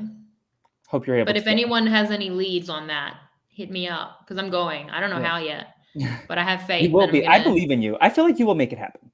I kind of like, I feel like it will. I don't know how. Can you go as like a Channel 10 like correspondent? Like, can get them to get you? I'm gonna get a ticket. I'm not sure how. I'm gonna go by myself in some capacity, but yeah, Taylor's a big one. Taylor is always my celebrity loved one until Lin-Manuel Miranda. But because Taylor, it's hard. Like, I love Taylor Swift so much. I doubt my own Swiftiness, which is so unfair because I'm an OG. I've been there since the debut album, and she wasn't big in Australia. Like, it took longer to get to Australia. Fearless was obviously global, but before Fearless, I was like telling everyone in school, it was year 10. I was like, year 9 and 10. I was like, she Taylor Swift. Believe me, it's gonna be. Then Love Story came out. Everyone's like, "Oh, you were right." I'm like, "Yes." But in high school, I feel like I was very much like the Taylor Swift girl, which I wear with pride. But it's like, again, the meaning and the sentimentality around media. I was in this like horrible relationship through my teenage years, the one that ended when I watched Gilmore Girls, and I like that was through the first four Taylor Swift eras. Like it started in debut, it went through Fearless and Speak Now and into Red. That's how long it was. And those albums are so meaningful to me. Like especially now with like the re-releases and like it just takes me back to that time where they were like life-saving albums where I was like confused and like way in over my head with this like toxic relationship and I was so young. And those albums were so transformational for me in so many ways. Firstly, through getting me through those emotions. Secondly, through my sense of identity. Thirdly, I was a musician. I was writing music. So much of which was inspired by Taylor Swift. It made me love country music more. Like it changed my whole music taste. And that's when I went to uni and studied music. I performed every Taylor Swift song. I wrote so much music that was like in such a similar vein to what she was doing. And so those first four albums, especially, they're a moment in time for me. They're like high school, they're like teenage heartbreak, like real important emotions, but like young emotions, and just like who I became as a musician and as a human, honestly. And I love those albums. And I also really love Lover, which came out 3 months before I got married. I was like, thank you, Taylor, for this gift. Like also, I'm like, did you write Daylight about me? I'm like really confused about how you know so much about my life. And I love all of the albums, but I'm also aware of the fact that like unless Taylor's going to do another Lover style album about Travis Kelce, which will work with who I am as a human now, I, from a romantic standpoint, have not needed Taylor or have not aligned with her as much other than Lover since those first few albums.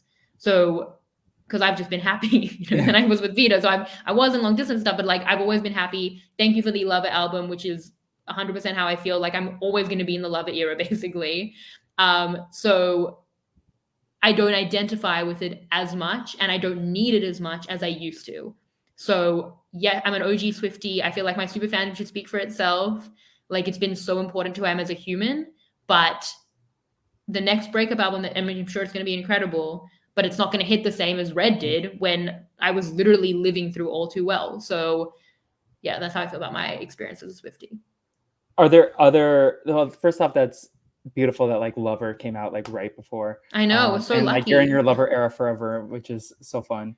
I'm love Lover. I'm a big shipper of you and Peter. Like y'all seem so wholesome and happy, and like People the way you say talk about that. him on podcasts. Like obviously you're already together, so like I don't know if that counts as a ship, but like we stand. Thank you. Well, people came up to him in Boston. They're like, "I love your love." Like, thank you. You should. It's a good thing for people to aspire to. But are there other musicians that like you really gravitate towards besides like Lin-Manuel Miranda and Taylor Swift? I love that like your celebrity loved ones are both musicians. That's like really fun. Like really like smart and eloquent musicians. Well, I love music. I mean, I was a songwriter and you knew your Matata. But like I was like I was an actual like song. I mean, yeah. And then the Wonder probably did get out a lot of those, creative impulses. But I don't know, like with songwriting, I still write things in my head. I wrote a song about my cats a few months ago that I honestly really like. Yeah. But it was those like extreme teenage emotions that Taylor was definitely also facilitating that like I think really fed into my songwriting. And then I was like, my dad always complains that Peter hurt my songwriting because I'm worse at writing happy songs. And Peter just made me so happy. He's like, I need you to be more heartbroken than you currently are. So that made it, more difficult. Listen, you can write a song if Suri does not win. There's but it's weird because like even like I definitely feel like I've been through so many things and I have like fragments of songs about like even mental health and stuff, but it just never manifested to the point where I was probably at that like most musically creative point. I was in uni studying music for a lot of it, or in high school doing music. So it was like that like kind of skill was being fed a lot, and also the emotions were very much being fed into it, and it also aligned with what I was listening to. So I mean, I love music. Again, like, do I have enough time to listen to music now that I have like so many podcasts that I need to listen to? Like, it probably took away from that. Yeah. But yeah, in terms of like musicians, I'm trying to like, I don't know if anyone stands out as much. Like the old school music that I feel is again, the word foundational to me. My parents, as I said, were like massive music people. So it's like I was raised on, for my mom, like Whitney Houston, ABBA, and the Bee Gees. For my dad, it was like, the old school rock bands, Queen, Pink Floyd, and like the Beatles are big for me. I'm actually seeing Paul McCartney on Saturday night. I have a really big weekend. I'm seeing Paul McCartney and Seeing then Wicked. Wicked. Yeah, it's like That's huge a weekend. great weekend. Yeah, I know. Peter's like, we're spending a lot of money on shows. I'm like, that's the thing I want to spend money on. Like, I love the live concert and live music. I'm like, I'm going to see all of them, honestly. I mean, I love that because like you're going for the experience. Like that's like I'm very much spend money for something that like is a once in a lifetime experience. Like Yeah, it's worth I've it. seen so much this year, especially Yeah. because a lot of people are coming now, like after the lockdowns and Yeah. everything. Like, this has been a big year so I've seen so much. I've gone to so many concerts and musicals this year. I saw Tick Tick Boom. I saw Love Hairspray, it. Beauty and the Beast. We saw the Backstreet Boys. I went to Lizzo. I've seen so many things. I've seen them but I no But are you regrets. Like, you're happy, right? No yeah, regrets. exactly, Yeah. exactly. Um, Yeah. So I guess like more for me, like I think about like the old school foundational music. I saw Elton John this year. I love Yeah. him. I saw his last concert in the United States at Dodger Stadium, which was like awesome. Like, and I had seen him before in Boston, and I'm just like, he's one of my favorites. I mean, obviously the Lion King, so I've been like with him for a long Yeah. time. But like, I Rocket Man is one of my favorite movies, just because like I love his Hmm. music so much, and I don't know, like I could go on. Like I love Elton John; he's phenomenal. Um, Yeah. So in terms of musicians, I guess that, yeah. yeah, it's more that kind of old school vibe. Um, Yeah, no, I love your love of music. I feel like I was gonna say like your dedication to podcasting, like you probably couldn't even write like an album or a song while Australian Survivor is on. You couldn't even I like can't write it now. yeah, Like yeah. that's what like I wrote this once. I really like it. I want to record it. I want to put it down. And I'm like, I'm not even that busy. I'm like, I can't find a second to do it. It's so upsetting. I think I needed more time. Like I that's feel why maybe I was doing it more in the past. I feel like you're probably in the same way that I feel like. I feel like there's so many things that I want to do. Like I'm like I want to write a book. I want to like do all this stuff, but I like don't have the time. Like where's the time? I want to watch all Yeah. these TV shows. I I want to just write have a to parody podcast. song and I like make a music know. video. Like that's yeah. Again, Hamilton, so much about time, so much Yeah. about like it's very much about that. But my music taste is, I would also say, like extremely eclectic. Eminem was a big one growing I up. love That's why I Eminem. love rap. That's why I like Hamilton. Obviously, My Shot is heavily based on Lose Yourself, which was like my favorite song ever when I was young. And still to this day, I think really holds up. Like for me with music, I feel that if it has good lyrics and sounds pretty, I like it. Like I'm not genre based in any Yeah. capacity. Yeah, I'm trying to appreciate more. Like, I'm not a big EDM guy or screamo Yeah, music, but probably. like otherwise, Yeah. like I feel like a lot of people hate country. I'm like, there's some really good country music out there. I Like, love country. you know, Like Taylor Swift made me a country fan, and then I would like learn much more about it. And I was writing so much country music. I was like a country musician just like in Sydney, yeah. Australia because of I Taylor. in 10th grade I had a Chase Rice era for like a Oh, hot minute. that's Like, very Survivor yeah, coded. it was because of like Survivor, but like I Yeah. remember Buzzback, and then I like just started like going down a Chase Rice rabbit hole, and I was like, oh, this man has some bangers. Yeah. Yeah. How are we doing on time, Shannon? Because I don't want to take up Pretty too much. good. Okay, cool. Pretty good. Pretty good. I Um, think it's fine. Something else that I know that you've talked about, I don't know where you stand these days, but to tie it back to like comedies, we could talk about like WandaVision, but I know like you love the Marvel movies and like superhero stuff. WandaVision, I love personally. Like I know I people like love have their WandaVision. qualms, but like Yeah. it's a love of sitcoms in a superhero story. But WandaVision was amazing. It was so self-referential. It was so meta. I was like, I'm back in my community days. yeah. But like, where does your love of the superheroes come from? Like, were you a comic book person growing up, or were you just like a comic book movie person? My grandpa collected comic books. He was like it in again, like it feeds into the obsessive love of media. He had like a room of comic books, so he was very much into the superheroes. Obviously we all loved superheroes growing up. I collected Archie comics. I still have hundreds of like old Archie comics that I mostly got from my grandpa, Betty and Veronica. My parents are moving out of my like the home they've been in for decades, and they're like, what are we doing with all these Archie comics? I'm like, putting it somewhere because we're not throwing it. That's like my most impressive collection of anything, is the Archie comics.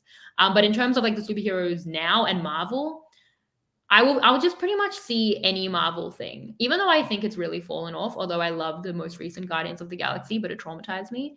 Um, I don't even know why. I think it's because of that love of like experiencing things. It's like how much fun is it to just go to a Marvel movie, especially when they used to be excellent. Now Yeah. I feel like the standard has kind of dropped. But yeah, just like the experience of that, or like even when like lockdowns were happening and the Marvel TV shows, which were again probably slightly better back when they started, um like you would just put it on, you'd be like, I feel like I'm at the movies, like this is so fun, like we really went out today.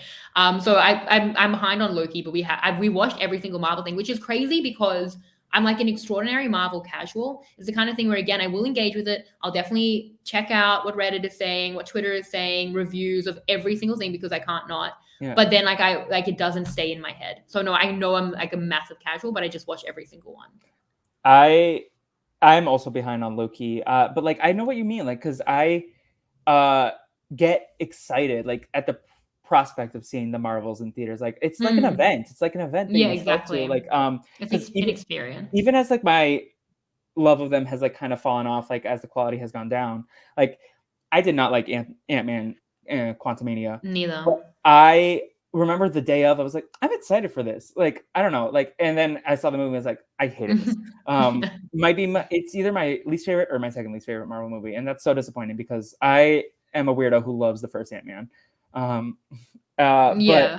Well, yeah, Marvel, I feel like I'm just like I feel bad because I know there are like super fans of it, and I like being a super fan of things. I'm very aware of like gatekeeping myself from the super fandom. Like I I have a friend who's a loved Marvel super fan, and I like I don't loved want to. your perspective about gatekeeping though on one of the podcasts you did recently. I'm like, no, we should be allowed to gatekeep certain things. Yeah. Well, I Like, gatekeep myself. That's why I try. Like as someone who just like puts so much passion and energy into things, I'm like you have to be at my level, which is fine. You don't have to say that you are a super fan of things. Like I would never come on and say I'm a Marvel super fan. My friend who's a Marvel super fan, I'm aware you're a super fan. You're the person I come to and I'm like asking you questions about it the same way people do for me in Survivor. I would never denigrate the time and effort and energy and passion you put into this by equating myself to you. And I just feel that the same grace should be given for the things I put energy into. I love that mentality because like I feel like I can be like the biggest Marvel super fan in one room, but then if I go into another room, I'm like the lowest one like on the totem pole. But like with Survivor, I feel like for the majority of the rooms I walk into, I'm at least like at the top of like the fandom in that. Like Yeah. at work, like I feel like I'm annoying because I talk about Survivor too much, but like I am at the point where like I don't care. Like I love this show. Like it truly changed my life, and you're gonna hear about it because I love to talk. Yeah, I um, mean, I'm someone who doubts myself as well a lot. So, like, I don't, I would never. I feel like I have to prove myself all the time, even with Survivor. So definitely with other things. That's what I'm saying. Even with Taylor Swift, I'm like, yeah, hope you guys consider me a super fan. I've been here for 15 years. Like, I am a super fan. yeah, But I've like literally since no 2007. That was when I got it. Yeah, so it's 16 years, over 16 and a half years. Like I'm a super, but I still am like, but do you judge me because I can't, keep up with the kids in terms of like, but I feel like I do. I saw the I Iris Tour movie. I had seen that entire movie in Twitter clips. So I love that.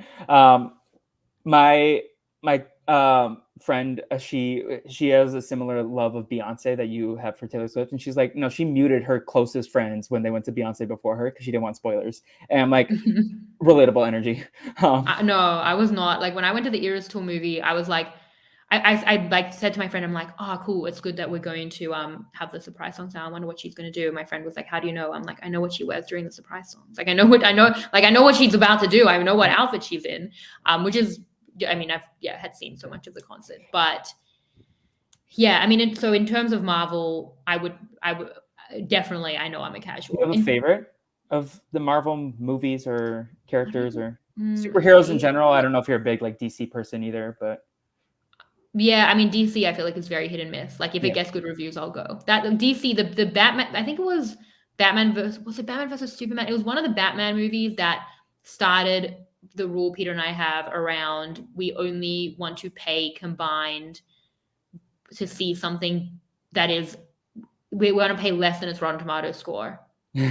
So, Smart. because we saw that movie and it had like maybe 30 something percent, and we paid like for the tickets and I'm like, we paid more. Yeah. That's too much, Even like the we old didn't school like. Batman movies, like the Dark Knight stuff, or even I going love further Dark back, Knight. like the Yeah, I '90s really love. Batman. I Or love the Dark Knight. That was yeah, like we saw that in high school, so that was like a big. So that like yeah, I mean I love like like all the big franchises. Like I'm Yeah. interested in pop culture and like things that are important to the cultural consciousness. So Yeah, I love that take. Because like even things that I'm not super well versed in, like I'm curious to see like these big franchises like James Bond, which I've seen like one or two movies, but I'm like curious about like its place in pop culture history and like its legacy. Like, I feel like you can relate to that in terms of like the big stuff as well, even if you're not big. But are you a yeah. big Harry Potter person? Well, that's what the other one I was going to talk about. Yeah. In terms of like the, being informed, I will say my brother says I'm always held back by like I'm scared of things. Hmm. So like I can't really do horror. Like I watched Get Out because I knew it was amazing, but like with the lights on and Hmm. like while being scared. Like that was I the feel closest you. I could get. I But like that's why I haven't seen like Game of Thrones. I haven't seen like Breaking Bad because I'm like also a highly anxious person. So like do I want to watch these like scary things? yeah. Like do like so I do think that's the thing that holds me back in terms of like my pop culture knowledge. I am such a big scaredy cat. Like I make a joke that like Scooby Doo is my threshold of like being Yeah, scared. But I you, used to you be were scared of even like mentioning scary movie. you were even mentioning like that you would jump behind the couch when Snow White's Yeah. evil queen. Yeah, like Yeah, I for was very sure. much the same way. Like I don't like scary things. Like I refuse to watch certain scary movies. I've seen Nope and Get Out, but I have not seen Us. But I don't like scary things at all. I'll Yeah. go to horror nights because I like a theme park experience. But I am the person who's like, move, let's get out of this haunted house as soon as possible. Like, Yeah. I am the entertainment sometimes. People said that I'm fun to go to these things with because I jump and scream at everything. Yeah. Um, Well, I'm the thrill seeker. Like I love roller coasters, but I don't like and like the blood and the gore, yeah, that's not really me. So that's the things I missed out on. But Harry Potter you mentioned, yes, I have that in my list as like a foundational I'm not a big reader, yeah, which is bad as a writer. same. I'm not a huge book person, but Harry Potter again, right around the exact right time growing up through the series. Was so important to me that I also feel like it was one of those things that I like ascribe my identity to. And I know I make fun of it because I've literally made fun of Tori because she was like, "You like Harry Potter? We all like Harry Potter." It's like literally core to we who like modern humanity. But yeah, I had a group of friends at school and we were like the Harry Potter crew. We spoke about it all the time. It was probably my like Survivor. I was also talking about Survivor at the time, but like even more Harry Potter. Read the books all through my childhood multiple times. And again, it's like it's also that meaning to me because my grandparents bought me all the books and then they would write in it. I have a note with from my grandparents. They didn't know what Harry Potter was, but they just knew that I loved it. Yeah, And they would just like they would have like a note that's like, we love you and you love these books and we want to always buy you the books and we will buy you the next one that the author is going to write. I'm like, you don't even know the author's name. Like, but for me, it was just like, again, like it's a way that I see media and how that's important to me. And I still have the books with like inscribed from my grandparents. And then I also, Harry Potter to this day, like with my friends who loved it. Like I got this, Peter bought me this game, Code Names? I love Like, code yeah. names. I So he used bought to me play with Harry Potter. the RHAP patrons like way back when I Yeah, first started yeah. like dipping my toe further into the online space of like Randy Newpol. You mentioned Yeah. him earlier, and like Randy and who else? Like Kirsten was there. Like we would play code names a lot. Jenny. My group of friends played a lot of code names, but Peter got me Harry Potter code names, which is basically trivia because it's like how you. And then my Yeah, best friend, we love Harry Potter. We've always shared Harry Potter since middle school. We saw, the movies the night they came out, dressed up, did all that stuff, and we just played like Harry Potter code names, and it was just like this is our shared language, Harry Potter, which again everyone has, but yeah. I do think like that was a huge, huge, super random thing that I had growing up as well. Are you a Ravenclaw or Yeah, what? Yeah, I was like, I Ravenclaw. feel like that's where I would guess, but Yeah, I'm this is what I very much do. a I sort Hufflepuff. everyone. You're a Hufflepuff? Yeah. I sorted my cats. What is Um, Angelica and what is Eliza? Eliza's a Ravenclaw. She's super smart. She's my first Ravenclaw cat that I've ever had. Yeah. And then, like, I've had smart cats, but like Melly was a Slytherin. Does anyone care about the houses of my cats that you I hosted do. this one? Yeah, and then, well, Angelica, there's a reason I do it is because Angelica, sweet little girl, she's not the brightest. And that's why everyone's like, isn't Angelica meant to be smart? I'm like, well, we didn't know that when we named her. She's just like this little, like, lost puppy, but she's a Gryffindor. So that's why I'm like, Jelly, I don't understand you. Like, you're a Gryffindor. I'm like, I'm not a Gryffindor even remotely. So, like, she's so brave, but in a silly way, like Yeah. Gryffindors are, She's like, oh, I'm brave. I want to go into that. I'm like, that's the oven, Gel. Like, don't. Yeah. So, I'm like, this is why I'm trying to understand you, but I don't understand Gryffindors. So that's why it's important to know what they are. So that's how I can try and deconstruct my cat's like mental approaches. And what is Peter? Ravenclaw. He's Ravenclaw. also probably a Ravenpuff like me. He's probably We're probably pretty similar. Honestly, a Yeah. lot of people in my life are Raven puffs. Yeah, I feel like a lot of the people in our HEP world are like Mike Bloom gives big Hufflepuff energy. Yeah, he Yeah. is. Yeah. Mike Where's would Nick? be Is Nick a very much Hufflepuff Hufflepuff. also? Depends who you ask. I mean, from that first season, people would have said Slytherin, but they're Yeah. wrong. So yeah, I think he's probably a Ravenclaw. Honestly, a lot of these, like, it's a lot of Ravenclaws would like what we do, Yeah. like obsessing over, like poring over books. Like that's a Ravenclaw thing. That's what we do with TV, right? So it's like that's how we all kind of meet in this like analytical way, high key Ravenclaw. Yeah, I would say like I'm more Hufflepuff than Ravenclaw, but I definitely have like gotten Ravenclaw on some of these tests. Like is there like a way where it's like you're you know how like I'm a Leo star or sun, and then like my moon is like Taurus. I feel like Mm. I'm a Hufflepuff sun, and then Ravenclaw rising or whatever. Well, Like they did it by percentage when it was on Time Magazine, like not the Pottermore ones. Like, and that's yeah, why I was like 60% Ravenclaw, like 38% Hufflepuff, and like 1% Slytherin and yeah. 1% Gryffindor. So I that's need what to I do. I think that yeah, this is Harry Potter to so much of our generation is so foundational. I need to rewatch the Harry Potter movies because again, I'm not great at rereading. I read the first book and a half during the lockdown, the pandemic, and then just didn't. And I've also been bad at rereading the Percy Jackson books, but like that is a very formative series for me as well. Mm. Um, Well, rereading Harry Potter for me when I was younger was like also my comfort thing. yeah, And that would be like something I'd look forward to. Like I remember when I finished high school and like got through all my exams, I was looking forward. I'm like, I'm going to reread all of Harry Potter. That's probably the last time I reread all of it. Oh no, I think I reread it once since then. yeah. No, I need to reread them, but I like you. I'm a I'm very never bad going to reader. reread them again. Like Yeah. I can't go back. I Um, can't rewatch things. Can't reread things. did you Too ever much time. Did you ever read The Kingdom Keepers? Since you're a big Disney person, No, no. I It's like didn't. about these kids who like fight the Disney villains at night when everyone goes home from the theme parks. That's Like, so fun. yeah. But I can't. I struggled. Like, I want to rewatch the Harry Potter movies, but Peter Pettigrew terrifies me. Like, as like I don't know. They did like stuff with the effects that like I don't know. He terrifies me as a kid. I didn't like the third one. Everyone says is the best movie. Terrifies me. I Too love scary. the third one is my favorite. Yeah. It was scary, but I guess maybe like reading the books was a good Yeah. a good warning. I remember I was like partway through the first book in I think it must have been the third grade when I saw the first movie. Because again, I was a little late to it. It was Yeah. when I came to Australia, my teacher read us Harry Potter. That's how I became obsessed with it in year 3. And I was right before when like Voldemort was revealed to be on Quirrell's head. Yeah. But I was right before it. So then when it happened in the movie, I was like, no. I was like, definitely afraid of that. It's So terrifying. Like even the yeah. books, like so as my mom read the books to me when I was little, and then like so I have a sentimental attachment to Harry Potter, even though like growing up it didn't really stick with me like it did a lot of my peers. And that's why like I say Percy Jackson's my Harry Potter just because it was like the thing that I was like obsessed with. But like that's something sentimental. Like same thing like with Secret Invasion. Like I will prioritize thing if it has sentimental value. Like Secret Mm, Invasion wasn't the best Marvel show, but like I still have a lot of love for it because I watched it when my dad visited me here in LA. mm, So like I watched it with my dad. So I don't know. I attach a lot of like emotional weight to certain things, and that's why yeah. like I evaluate them higher. Like I love um their Ghost Island of Survivor. Like that was like a very foundational season for me and like my journey of like super fandom. And I like Mm. that's a season that I love, and I know it's like a very polarizing season, but I love it so much. And Well, that's um, how I feel about Winners at War, which is a pretty hot take. Well, it depends. Depends where you are I on the need to internet. rewatch it. I was just like I feel like I was just in a bad mood when I watched it, and it just like soured my opinion. But Well, I that need was to give it the another opposite shake. for me. Yeah, Yeah, like for me, I was in a very bad place, but I loved it every week. It was like the yeah, highlight of my week, and I'll always be like grateful to it because again, I like humanize these forms of media yeah. for how much of a highlight it was for me. But I definitely think that's true. Like if you ask people, my cousin started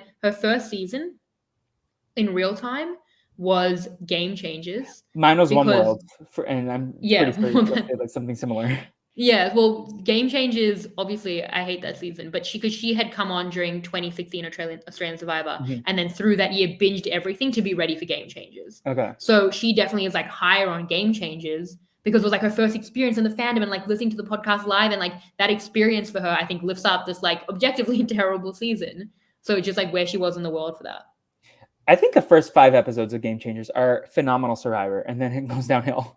Well, as a Tony fan, I'll always remember Oh, um I watched the episode and I was like, Oh my God. And I like couldn't show because my brother hadn't seen it yet. Then he watched it and I just remember like walking into his room and he was just like curled up in the fetal position. I'm like, yeah, it's Uh, been terrible. that was I love certain episodes of that season. Like I think the JT episode is a phenomenal episode. That's a good episode. Yeah. Yeah. That Um, one. but yeah, no, that one like hit after hit for like except for Caleb. But like in the pre-merge, like if you're like a fan of a lot of these people, like Malcolm, that one devastated me. I was like so sad. And then Sandra, seeing Sandra get voted out, like I didn't want to accept it as reality. Yeah. Well, Malcolm's the one, like, in terms of my Survivor fandom, I always say that, like, I became a Survivor fan because Rupert played back to back. Like, Yeah. I got up, and it was because of Harry Potter, I've always said, because Rupert reminded me of Hagrid. And I think that's more of a phenomenon. I've always said that that's something that probably got kids in during the early days of Survivor. So the back to back of Rupert, like, really tied me to it. Then I was a fan. And I was a super fan because of the Malcolm back to back. Like, that's exactly when I waded into it. I was so passionate about Malcolm doing well and then Philippines and then Karamoan that I wanted more content. I mean, the as I said, like AV Club and everything, that was how I consumed media. And for a while, Dalton Ross's EW recaps were very much how I process Survivor. And then like that was like a gateway through to everything else. But Malcolm was very important Is to that that. how So you yeah, him found going. RHAP? No, my brother found it. That's like everything so much. But I introduced him to Survivor and Harry Potter because I was just older. Yeah. So I always take that back. But yeah, after my brother, I graduated in 2010. He graduated in 2012, and he binged all the Survivor he like hadn't seen. Like we'd been like too young to see, or he rewatched seasons. So I started doing that too. When he watched Amazon, he looked it up, he found Rob, and then he introduced it to me. That's So it how was like I around found. 2013. Yeah, because I got Through into my it during brother. I got into it during One World, and then I like found Marquesas on YouTube, and then I found Amazon on YouTube, and then through like the Survivor Wiki, I was like, I'm obsessed with this Rob guy. Like, how many more seasons is it? And it's like, oh, Rob has a podcast. And then I got into Big Brother because he and Nicole did a podcast about the upcoming season, and now I am a Big Brother fan. And now you're a Big Brother fan. I feel like sort of. Yeah. Yeah. At this But current moment, sure. yeah. But yeah, no, this little silly podcast changes lives. Like again, San Juan del Sur is a very important season to me because that was the first season that I was like listening to everything, like exit interviews. Like I would like dabble. Kagayaan and like 2014, that was when I started work. So like that year was very much like massive for me. Like I would dabble in some of the podcasts if it was a guest that I really liked. Like I would dabble. Like I remember the RS podcasts were always a highlight, the Tyson ones. But then like the San Juan del Sur, like I listened to everything. I that was like the first, and like I have a special place in my heart for Worlds Apart, which is a horrible season. But I love like what like I have a strong sense memory of like doing like college visits and listening to like the Worlds Apart podcasts, like with my mom when we were doing like a road trip to go visit colleges. So that's also how I got into Big Brother Canada. That was Cambodia was, you know, such a massive turning point for my super fandom because we were like a part of it, the thing that I'd always felt a part of, but I actually wasn't a part of. Like I'd listen, I'd respond in my car. I kind of got on Twitter, was engaging a bit. I only became a patron in 2016. That's so like I like the end of 2016. So I wasn't like engaging as much, but like I just felt like I felt like I was part of this thing that I wasn't in any vocal way, but my brother and I would share it. We would talk about every podcast because my parents are cleaning out our old house. We found like all the birthday cards I made him, and I put one of them on Twitter, which was like a 30-page document because his birthday was on day 39 of Cambodia, and they'd obviously gone out to play. So the whole time we talked like, what do you think is happening now? Would be the merge. Yeah, July 8th. Okay.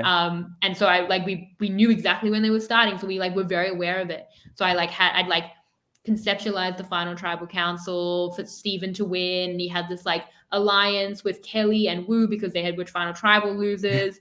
And then I like, you know, went through the whole jury and every question. It was pages long. And it was honestly, I think, pretty good. And then like, so we found like, it's so indicative of the way that like media has been so important to my relationships, especially clearly with my brother, who I've mentioned so many times in this podcast, because we share all this media.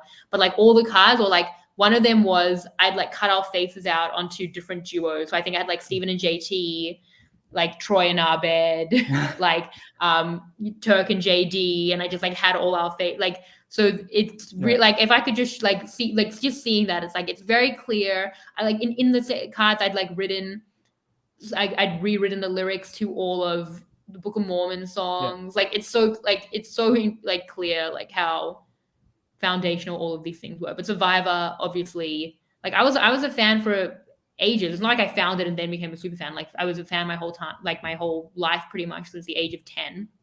In high school, I very much feel like I was also the Survivor girl Yeah. because I think I just yell about my passions louder than other people. Like I'm like the Taylor Relatable. Swift girl, the Survivor person. Like definitely, I remember when Heroes versus Villains was on, like talking about it more than anyone else was talking about it. It's like in school. I feel like if you're following my life now from school, you'd be like, she did like Survivor. I Yeah. get it.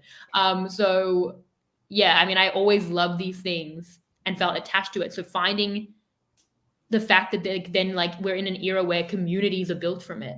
These things didn't exist. Like loving Taylor Swift, there's like a Taylor Swift community that I'm not in, but like they all have each other. You know, the Yeah. Survivor community, like these things were just like invented later on in life for people who were already really passionate about stuff, loved to analyze it and wanted to talk about it, and then it just like evolved into these communities that, like, thank God I live in this era. I feel because that's like perfect for who I am. Yeah, like I mean, Rob is responsible for some of my best friendships, and I know it's the same for you. Like you talked about Mike and Nick, and like Rob is like instrumental in like some of my closest personal relationships. We might have said this in the pre-show, but like I feel like Rob is like at least top 5 voices that I've heard in my life. Like, Yeah, yeah. probably. And then also just like to circle back to like what you said about your relationship with your brother in terms of these shows. Like I got my brother into it. My brother and I have a 6-year age difference, but like one of the nerdy and maybe a little bit toxic things that we would do is like talk about our classmates and then in our head like be like, okay, so we're playing Big Brother, and then this is like, and we would like make a whole Excel spreadsheet about it and be like, okay, so who's the HOH, which of Mhm. your, and it would be like my classmates versus his classmates, and then we would like always argue of who actually won the season, like but that was something fun. And like I mean we would like do Brant steals with people that we knew. Like so it reminds you, the way you talk about your relationship with your brother reminds me a little bit about that. My brother's like not as into reality TV as I am, but it's always fun like when he gets like fired up about something. Like he got really into the challenge when Jay got on the show, like Jay from Millennials vs Gen X, because he's a big J guy, and like so he tells me what happens on the challenge when I'm not watching. Yeah, I tell my brother what's happening with Suri. Like Suri's in Yes. trouble. Now she's fine. Like that's what I've been. But it's funny how to just like you could literally track my life in just like pieces of media my brother and I have Yeah. shared together. Pretty much like Taylor's mine, but What's like something other of his that's not yours? his is probably more from a sport perspective. Okay. And then he does all the scary stuff. He did Game of Thrones. He did Breaking Bad, Better Call Saul. He's like always telling me to watch it, and he knows I'm not going to. Maybe one day with enough pressure, but like literally, if you track it, it's like we just love this thing now. Like we love Disney together. We love Cartoon Network. Now we love The Simpsons. Now we love sitcoms. Now and Survivor and Hamilton and like musicals, as he as well with musicals. So that's just like literally, you could just like track my growth in life over 30 years with just like these pieces of media. So it's Yeah. pretty clarifying for who I am as a human being. You briefly mentioned sports. Is there anything about sports that you want to talk about? Like, because I know you love football and Yeah, football was it's yeah, I mean, I'm not a sporty person. I'm not like a in terms of like cultural phenomenons, that's the one I miss. Like yeah. everyone will be into the Olympics, I'm like not me. That's the one I'm out I on. see. I like to say I like the weird sports. Like if volleyball was more mainstream, I would watch that. And like I feel like I could get into like because I maybe it's because I played volleyball. Like I love watching swimming and gymnastics, but like you can miss me with like American football. I like the World Cup. I like the big events, but uh, I am like sports is something that has passed me by. I want to get more into sports, but I know Mike Bloom's become a recent sports Yeah, I know. fan With it, again. with I know we went to a game last year, the NFL, but my weird sport would be ice skating. I actually love to ice skate and also watch ice skating. I feel Like like it's figure like skating or flying. speed skating. Figure skating. Yeah, Like so see, like beautiful. I like sometimes YouTube it. It's beautiful. But yeah, in terms of sport, it's always just been Australian rules football, which I was extraordinarily passionate about. Another thing I shared with my brother, a huge thing that I shared with Peter. Obviously, Peter's completely obsessed. And I was probably equally obsessed with football and Survivor. Yeah. Like in like 2012 when I was becoming a super fan of Survivor, but that was when my football team were really good through like 2013 to 2016ish.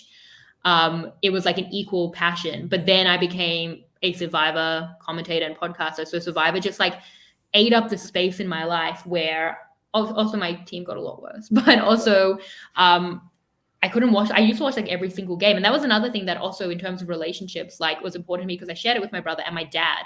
My dad's a massive footy fan. We would watch like all the post game shows together, like after high school when I was living at home. And unfortunately, now I feel like I don't have enough space to commit to how passionate I was. And it makes me so upset because I have these standards for myself. Same with Taylor Swift as well, where it's like, I love this thing so much, but it grows and changes and I need to grow with it. But like my time is getting more limited, like something has to give. So with football, I feel like I need to put in so much more work and effort to be at the fandom that I used to be at with it, which is something like I want to do, like because it's so important to me, because it's something I know that I love. But it's also something where it's like, am I going to be able to do that? Like, where am I getting that time from? I really just need like a time turner. I can relate to this. I was having this like anxiety today, like knowing that I was like speaking to you, and I was like, I've been a bad Survivor fan. I haven't seen Dino's returning season, like the Outcasts, or well, you should, because it's great. And I've seen only 4 episodes of Survivor with George, and I feel like a clown for not doing that. Like, because I feel like that with Survivor myself. Isn't that crazy? It's wild, but like I felt like an imposter fan because I love Australian Survivor, I love International Survivor. I'm excited for UK, but I was like, you know what? Like, I've been like putting like reality TV on the back burner these last few years, but like let me like catch up on these shows. I'm like, okay, let me bring my computer to work. On lunch, I'll watch 1 episode of an International Survivor season. Like maybe like in a couple weeks, I'll catch up. I won't catch up, but like in a couple weeks. But like, I was so mad when Paramount Plus took off the that was a blow. seasons, just because like that was the easiest way, and there's a spreadsheet that I can go to. But this might be an offensive question, but Brian Lake, was he on your team or was he your rival? Okay. Well, he was on a different team than he was on our team. I was scared that if it was like, no, he's like your rival, and like you would No, I mean, there's a lot. There's so many football players. Like, it's crazy. I've like interviewed like some of the best football players of all time just because they were like a third boot on Survivor, Australian Survivor. But like in terms of like the imposter syndrome of fandom, I feel like that's so relatable. We probably all do that. It's crazy that I do that with Survivor, and there are people who call me the biggest Survivor fan in the world, which isn't true. The loudest Survivor fan is the same thing as high school. Like, again, like you're the Survivor person, like just because I'm the loudest. But even then, I'll be like, I miss these deep dives, or like I'm not a fan. You know, like I'm not doing enough. I should be listening to more shit. Because in the height of my Survivor fandom, when I felt like my identity was Survivor, but it wasn't validated by the world because I was just kind of listening in my car, I was like, I would validate it to myself by like, I'm going to be the biggest fan. I'm going to go and win trivia. Which I still love to win trivia, but like, I'm going to have rewatched all the seasons recently. I haven't rewatched a season that I wasn't covering, like for the countdown or whatever, in years. You know, I'm going to listen to every podcast. I'm going to read every article. It was honestly like homework for myself. Now it is work because I do it for the podcast. But then sometimes when the podcast is done, it's like, I don't know that I can consume more about this week. And then I'm like, well, am I a bad fan, or have I earned the right to be like, you know, this is fine because this is my, like, I now have a voice that have I validated myself enough in fandom, or am I like, should I still be doing more? And like that imposter syndrome is crazy. And I feel like probably a lot of people feel it. It's overwhelming. Like I like, cause then it like bleeds into other aspects. Because like part of the reason that I like took a like backseat on reality TV was like, oh, I want to be a TV writer at the point in time where like Brains versus Brawn was coming out, and I was working on a TV show, and I was like, oh, I need to like immerse myself in more scripted content because like I feel like I have a lot of pop culture blind spots. I had never seen Breaking Bad at the time. I like just threw myself into scripted stuff, not because I dislike reality TV, but I was like feeling burnout, and like also like I was really like in a bad headspace of my own. Like I felt like I was putting a lot of pressure on myself to be at a point in my life where I wasn't. Like the pandemic really affected me because like I graduated college right when it was like 2 months in. So like I felt like a lot of like imposter syndrome about like life, and I was like, and then I got like an interview for class of 2020 and I didn't get it. And I put a lot of like, I thought very badly about myself. I was like, why, like you like had such a shot and you like blew it. So like, I don't know. So that was like at a point where I was like just overwhelmed. I was like, let me go read some scripted stuff or watch some scripted stuff. And like, now I'm at a point where like, I'm just happy and I'm like, okay, I can dabble and I don't have to like listen to every podcast. I can listen to the ones that I'm interested in. And I don't need to like, if the episode passes and I haven't listened to all the podcasts for that week, I'm just going to move forward. I don't need to like binge listen to everything that's already happened. Like this stuff is obsolete. And then if there's like a really interesting guest or like people are talking a lot about like a specific interview, then I can like go back. And I feel like sometimes like we talked about imposter syndrome, but like technically I have the title of Rob's biggest fan from that podcast of Renap that I did. There's like a whole year of podcasts that I probably couldn't reference. And I'm like, but I still want that title. Like I earned this title. Like I want it. So I don't know if you can relate to that at all, but imposter syndrome's real and it's scary and it's stressful. And like I get anxious about things that I should not be anxious about, but I just can't help but feel nervous about them. Yeah, well, it's definitely the imposter syndrome. It's definitely like the sense of doubt. And then I also think it probably hits on the OCD. Like it definitely does for me. Like I have like a Rolodex in my mind of like podcasts I missed that I want to listen to that years have passed. And I'm like, maybe I'll listen to it, but I won't. Maybe, I don't know, maybe I will. Like it literally feels uncomfortable to me because it's like I miss those, especially when it's tied to my sense of like deep dives of like whatever that I should like seasons that I missed where it's like, you should know you're the Survivor expert. Like, how can you not? And it's like, it definitely hits my OCD of like, especially as someone who like in the past has consumed everything I can't get to, everything I can't get to at its best. And then the imposter syndrome, it's genuinely painful. Yeah. There are definitely like episodes that like I actually went back and listened to some of the Survivor Globals that I missed. Like especially like with Nick and Lisa, like those are ones that I'm like, oh, I mean, Lisa's such a good friend to me. Like she's incredibly kind, and Nick has always been good to me. It's like I want to listen to these at least like for the Survivor 44. And they were back to back too, so it was like cool to hear like your perspective of like what was happening. But like some like you can't really scroll back to certain podcasts in the feed, but like it's I would love to like find a way to access them. And I know Rob is like working on a new app, but like on desktop. Yeah, I'm not good at watching podcasts. That's weird. Like I understand why. I'm just like it's probably because I listen on faster speeds and I'm not used to seeing people. Like Well, as we do this video podcast, but no, genuinely, like I mean, I didn't know it was my OCD at the time, but like there was a point in my life where it was like, I'm gonna like obsess over this thing and then consume it to its fullest, whether it was Taylor Swift, whether it was Survivor, RHAP, Harry Potter, everything. And then it's like, but those things grew beyond, not Survivor. I've been kind of been keeping track with Survivor, but like those things kind of grew beyond where I could go with them. So do I like sit with my fine super fandom in this? Do I know that I can't get to everything, but I get to most things? Like, and it's definitely a sense of the OCD and it's definitely a sense of the imposter syndrome because you like it's impossible to be passionate about all these things that especially like continue to grow and evolve and maintain every little bit of it and like have a life and get sleep and like have a job. It's just not possible. And like I've been trying to work on it. Like with podcasts, like I the other day deleted all the Talking with T-Birds that I hadn't listened to. I'm like, I'll re-download them if I have time, but right now, like I just need to take baby steps to clear out my podcast queue. And like I feel sad that I haven't listened to them. Like it's like 5 episodes. I'm not like missing a ton, but there's like the Christine one, and I was like, I love Christine, and I want to listen to this, but I'm just like, I don't have the time. I don't have the bandwidth. Like I just gotta like prior, and that's what I'm learning. There used to be a time where like there wasn't a ton of the podcast. Like I remember I watched Survivor New Zealand, Thailand.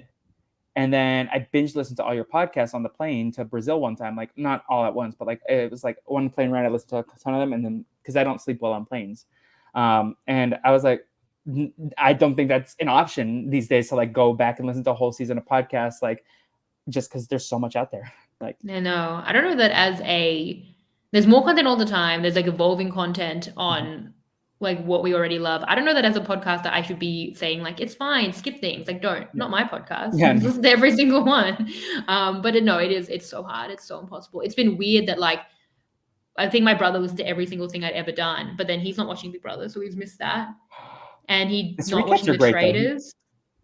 I feel like, well, he's not a patron. He could, but I'm like, the recaps honestly just are fun. Like I tell him about it, but like it's been weird to be like, I'm doing like this thing that you're not a part of. It's like it's just weird. But like even I evolved. My content evolved beyond what he could, know. In The Crown, he wasn't watching The Crown, so it's just impossible. It's just, if even he can't do it.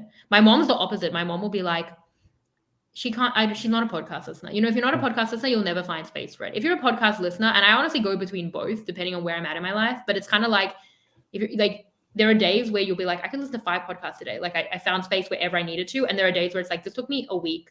Like I just wasn't in the mode where I was pressing play. For my mom, she's never pressing play. So she's like, yeah, I'm still listening to this podcast of yours. I'm like, that was a month ago. Like that is redundant now. I feel like my podcast listening is like either in the car or when I was walking to class in college or when I'm like doing something mundane. But like I feel like with both of us, like I do like I write a lot, like I want to write, like I am doing stand-up, so I'm writing jokes, I'm like doing other stuff, so I feel like I can't divide my attention. But if I was like making a spreadsheet, I feel like I would be able to listen to podcasts more because it's just like more background. But um I don't know, I feel like you work in a very creative space as well, so maybe it's hard to like listen to podcasts There's quite a bit of admin. yeah. Like it depends how much you can separate your mind, I think. I mean, I do enjoy like cleaning the whole apartment while like putting on a podcast and being like, Yeah. I got through that whole podcast. But it honestly just depends. Like, yes, like sometimes I'll like listen in the car and get through a whole podcast. But sometimes I'll get in the car and just like put on the radio or just like be alone with my thoughts. I'm actually being alone with my thoughts a lot more at the moment.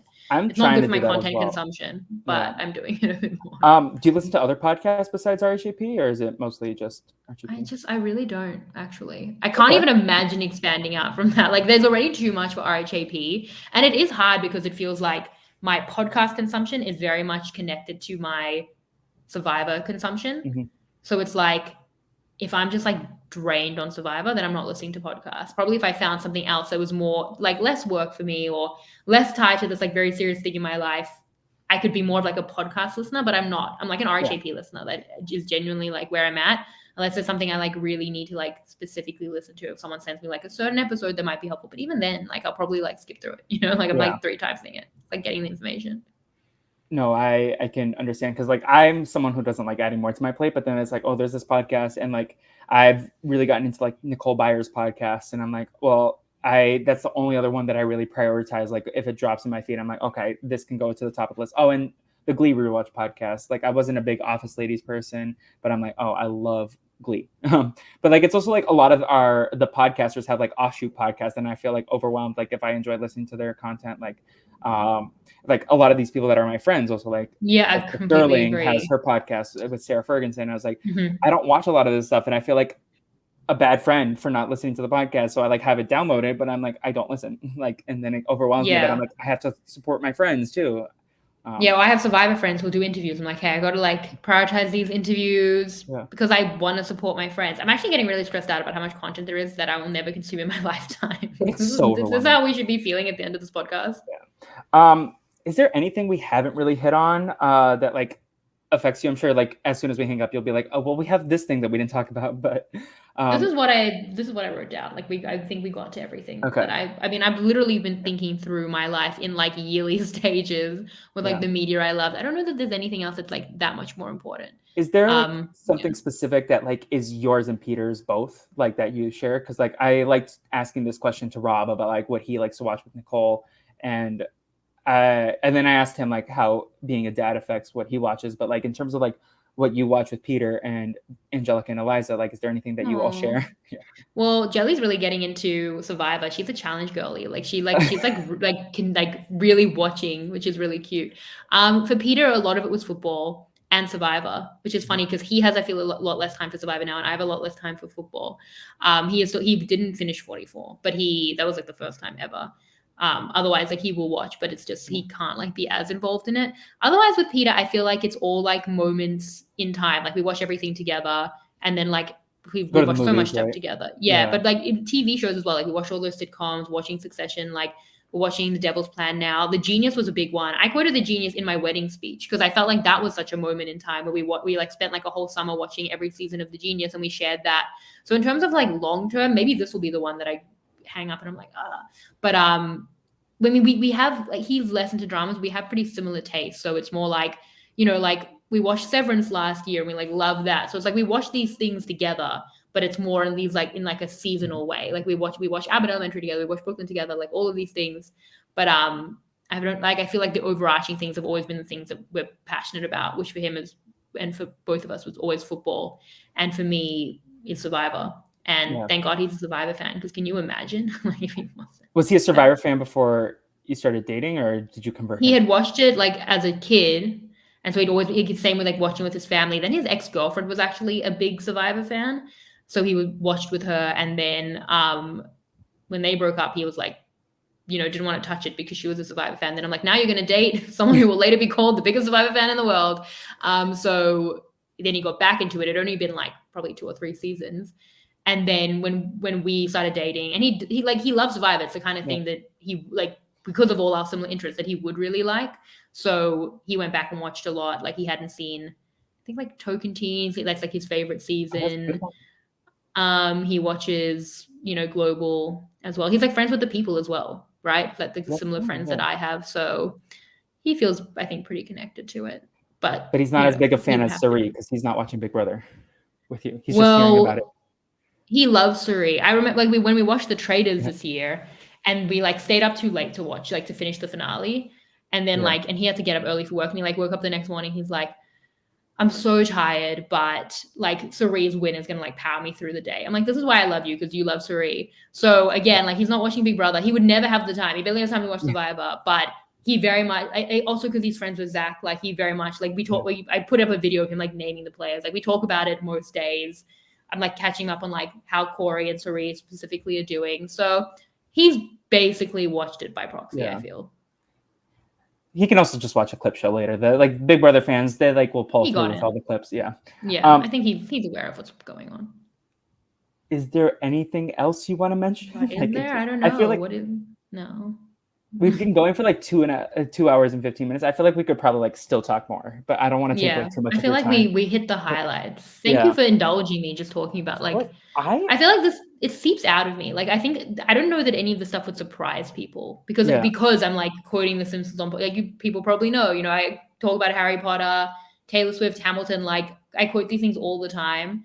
I'm a listener. John Poulis was like he messaged me recently saying that like I need to start paying a tax every time I quote Hamilton which, on podcast. So like it seeps out of me anyway, but it's good to like talk it through to be like, Yeah. how did I get to the point where I'm just a quote and lyric machine who But can't be I mean, stopped? that's why like it's so fun to listen to like you specifically because you're like so passionate. That's like maybe why I relate to you a lot is because you are very passionate. You can't help but be obsessed with these things. I'm And maybe it's like obsessive. also the OCD as well. Yeah. Yeah.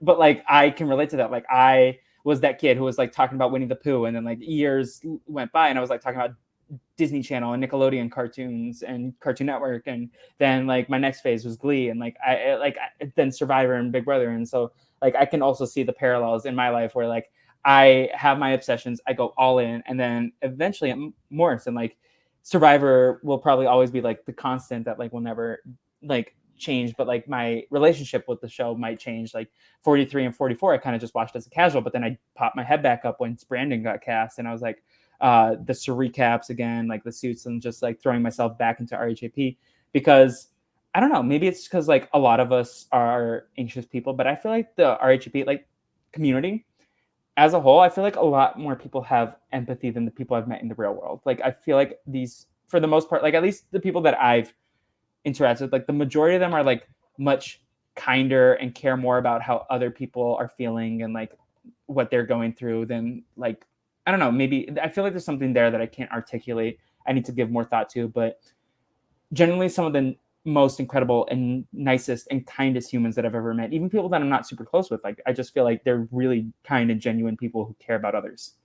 Well, maybe there's a sense of like thoughtfulness. Like if you Yeah. care enough to kind of deconstruct these things, maybe you're thoughtful, maybe you're empathetic. It's definitely a community I feel of people who are obsessive, which is where I've like met those kind of kindred spirits, I Yeah. feel. Because like I think that's the thing with me. Like that's why this media like seeps out of me, is because I'm just like such an obsessive person and always have been.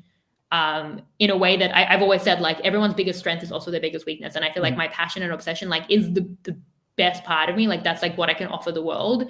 And it's also like exhausting, and like feeling things so extremely is probably like not like bad in ways. Like, like I basically like I run hot. And my friend said this to me recently. She's like, I don't know anyone that like loves things as much as you do. But I love loving things. Like the same Love that. ex-boyfriend that I needed Gilmore Girls to recover from and who Taylor Swift helped me through. I remember once he said to me when we were dating in high school, he was like, why can't you just like things medium? Like every single thing was, and like he clearly did not get me because that's not me. Like I don't do medium. Like I do extreme, I do passion, I do obsession in a way that is exhausting, in a way that may exhaust others. Like I know it's not for everyone, but like that is like completely led me to being here, because I couldn't just sit on, that was a good episode, like turn it off. Yeah. Like it's thoughtfulness. It's like thinking through everything in a way that might drive you a little bit crazy, but in a way that's just how I enjoy engaging with the world. Like, and it's obviously not just media, it's like the world at large. But like I'll have like long, thoughtful conversations with people in my life about pretty much everything because I'm an overthinker. I just think so much about everything, and it's the best and worst part of me. But it's basically just like I can't change it, and that's how I wound up here, pretty much. That is awesome. Like I can relate to everything you just said. Like I like talking to people about like anything. I feel like if there's like passion, like it can draw you in, and whether it's like about culture or media or history, like I feel like there's so much, like I just am curious about like how people see the world, and that maybe that's why we love reality TV, because I feel like that's something inherent. But like you said, we're overthinkers, and that's like sometimes the best part of us, sometimes the worst part of us, because we overanalyze everything. And Yeah, I don't know, the it's way you put that definitely was like amazing, and I really echo everything you say. Yeah, I mean, I think that the passion is a good thing. Like one of my favorite things about that quality is like making other people passionate about it.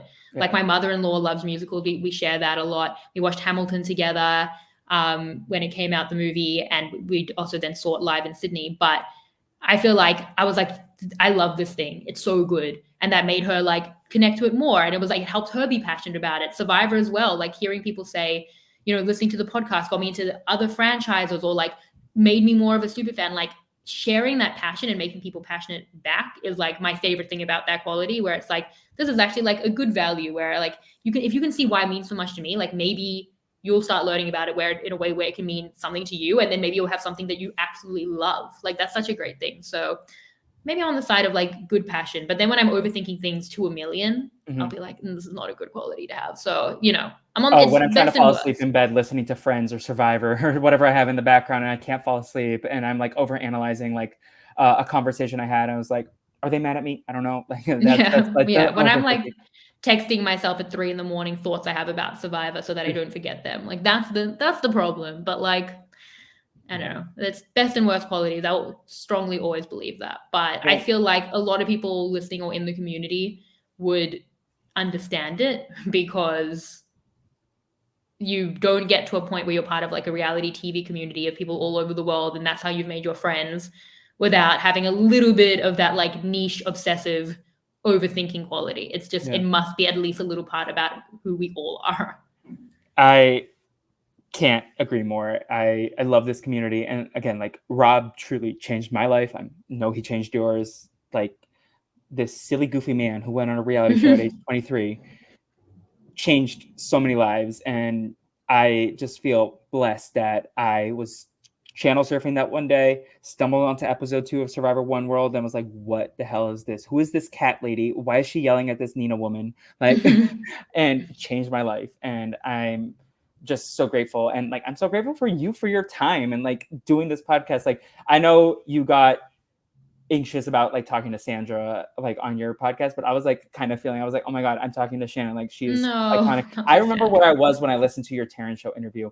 Just to Aw. bring it full circle, like I went to visit some friends in New York, including Brandon, and then I got back to the bus station, and like it was on the drop, and I was waiting for my dad to pick me up, and I remember you were talking about stuff with Taryn. I was like, oh my god, like it's like I remember, I don't know if you can ever remember where you were listening to certain podcasts, but like I feel Definitely. like I have a lot of sense memories of like specific podcasts listening to when they were, and I was like, this is kind of like a cool experience, like because like I've talked to Rob, I talked to Mike, I've talked to Latanya before, but I've never like done anything with you, and this is so fun, and I'm just so Yeah. grateful for your time. And like anytime you want to come on the podcast, you're always welcome. I know you're super busy though, so I got to just consume all that media. yeah. But this was so fun. Is there anything else you want to add, or do you want to start doing plugs? No, thank you so much. I mean, I think this is a great idea for a podcast for a community that loves media. I think it's Yeah. a really, really fun, cool concept. So thank you for having me on. Um, Plugging all the things I just spoke about, I guess. Like that's what I Survivor UK, covering that on With George. IGP. Yeah, with George. Big Brother, it's a recap. The Crown, hopefully soon as well. So yeah, all the media we just discussed.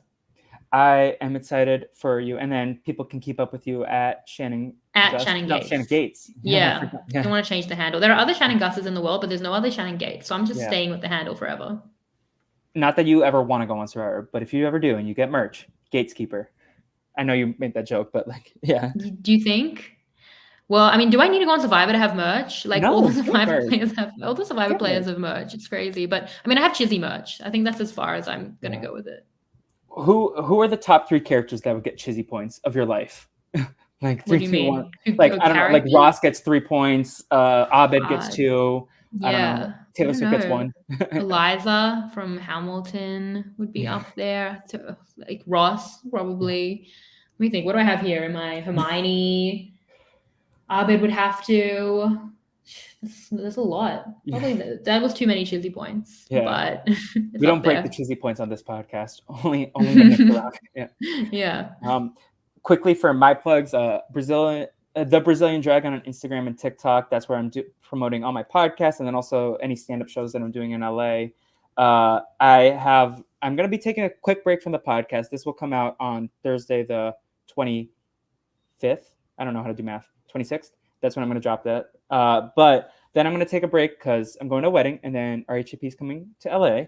And then up on deck, I have a podcast, Media Made Me, with Daniel Strunk is scheduled, Oh, which is that's nice. exciting. And then Gia Worthy and I are going to do a podcast discussing diversity and queerness in Disney Channel, which I'm really excited about. Disney Channel and Nickelodeon. So maybe we'll focus more on the Disney Channel at the front half. So if you're interested in that, and then we can like go to the Nickelodeon stuff that you don't care about. But I'm really excited about that one. I met Gia in New York and like in person, and she was lovely. And we started getting very excited about the Cheetah Girls randomly. So Cheetah Girls. yeah.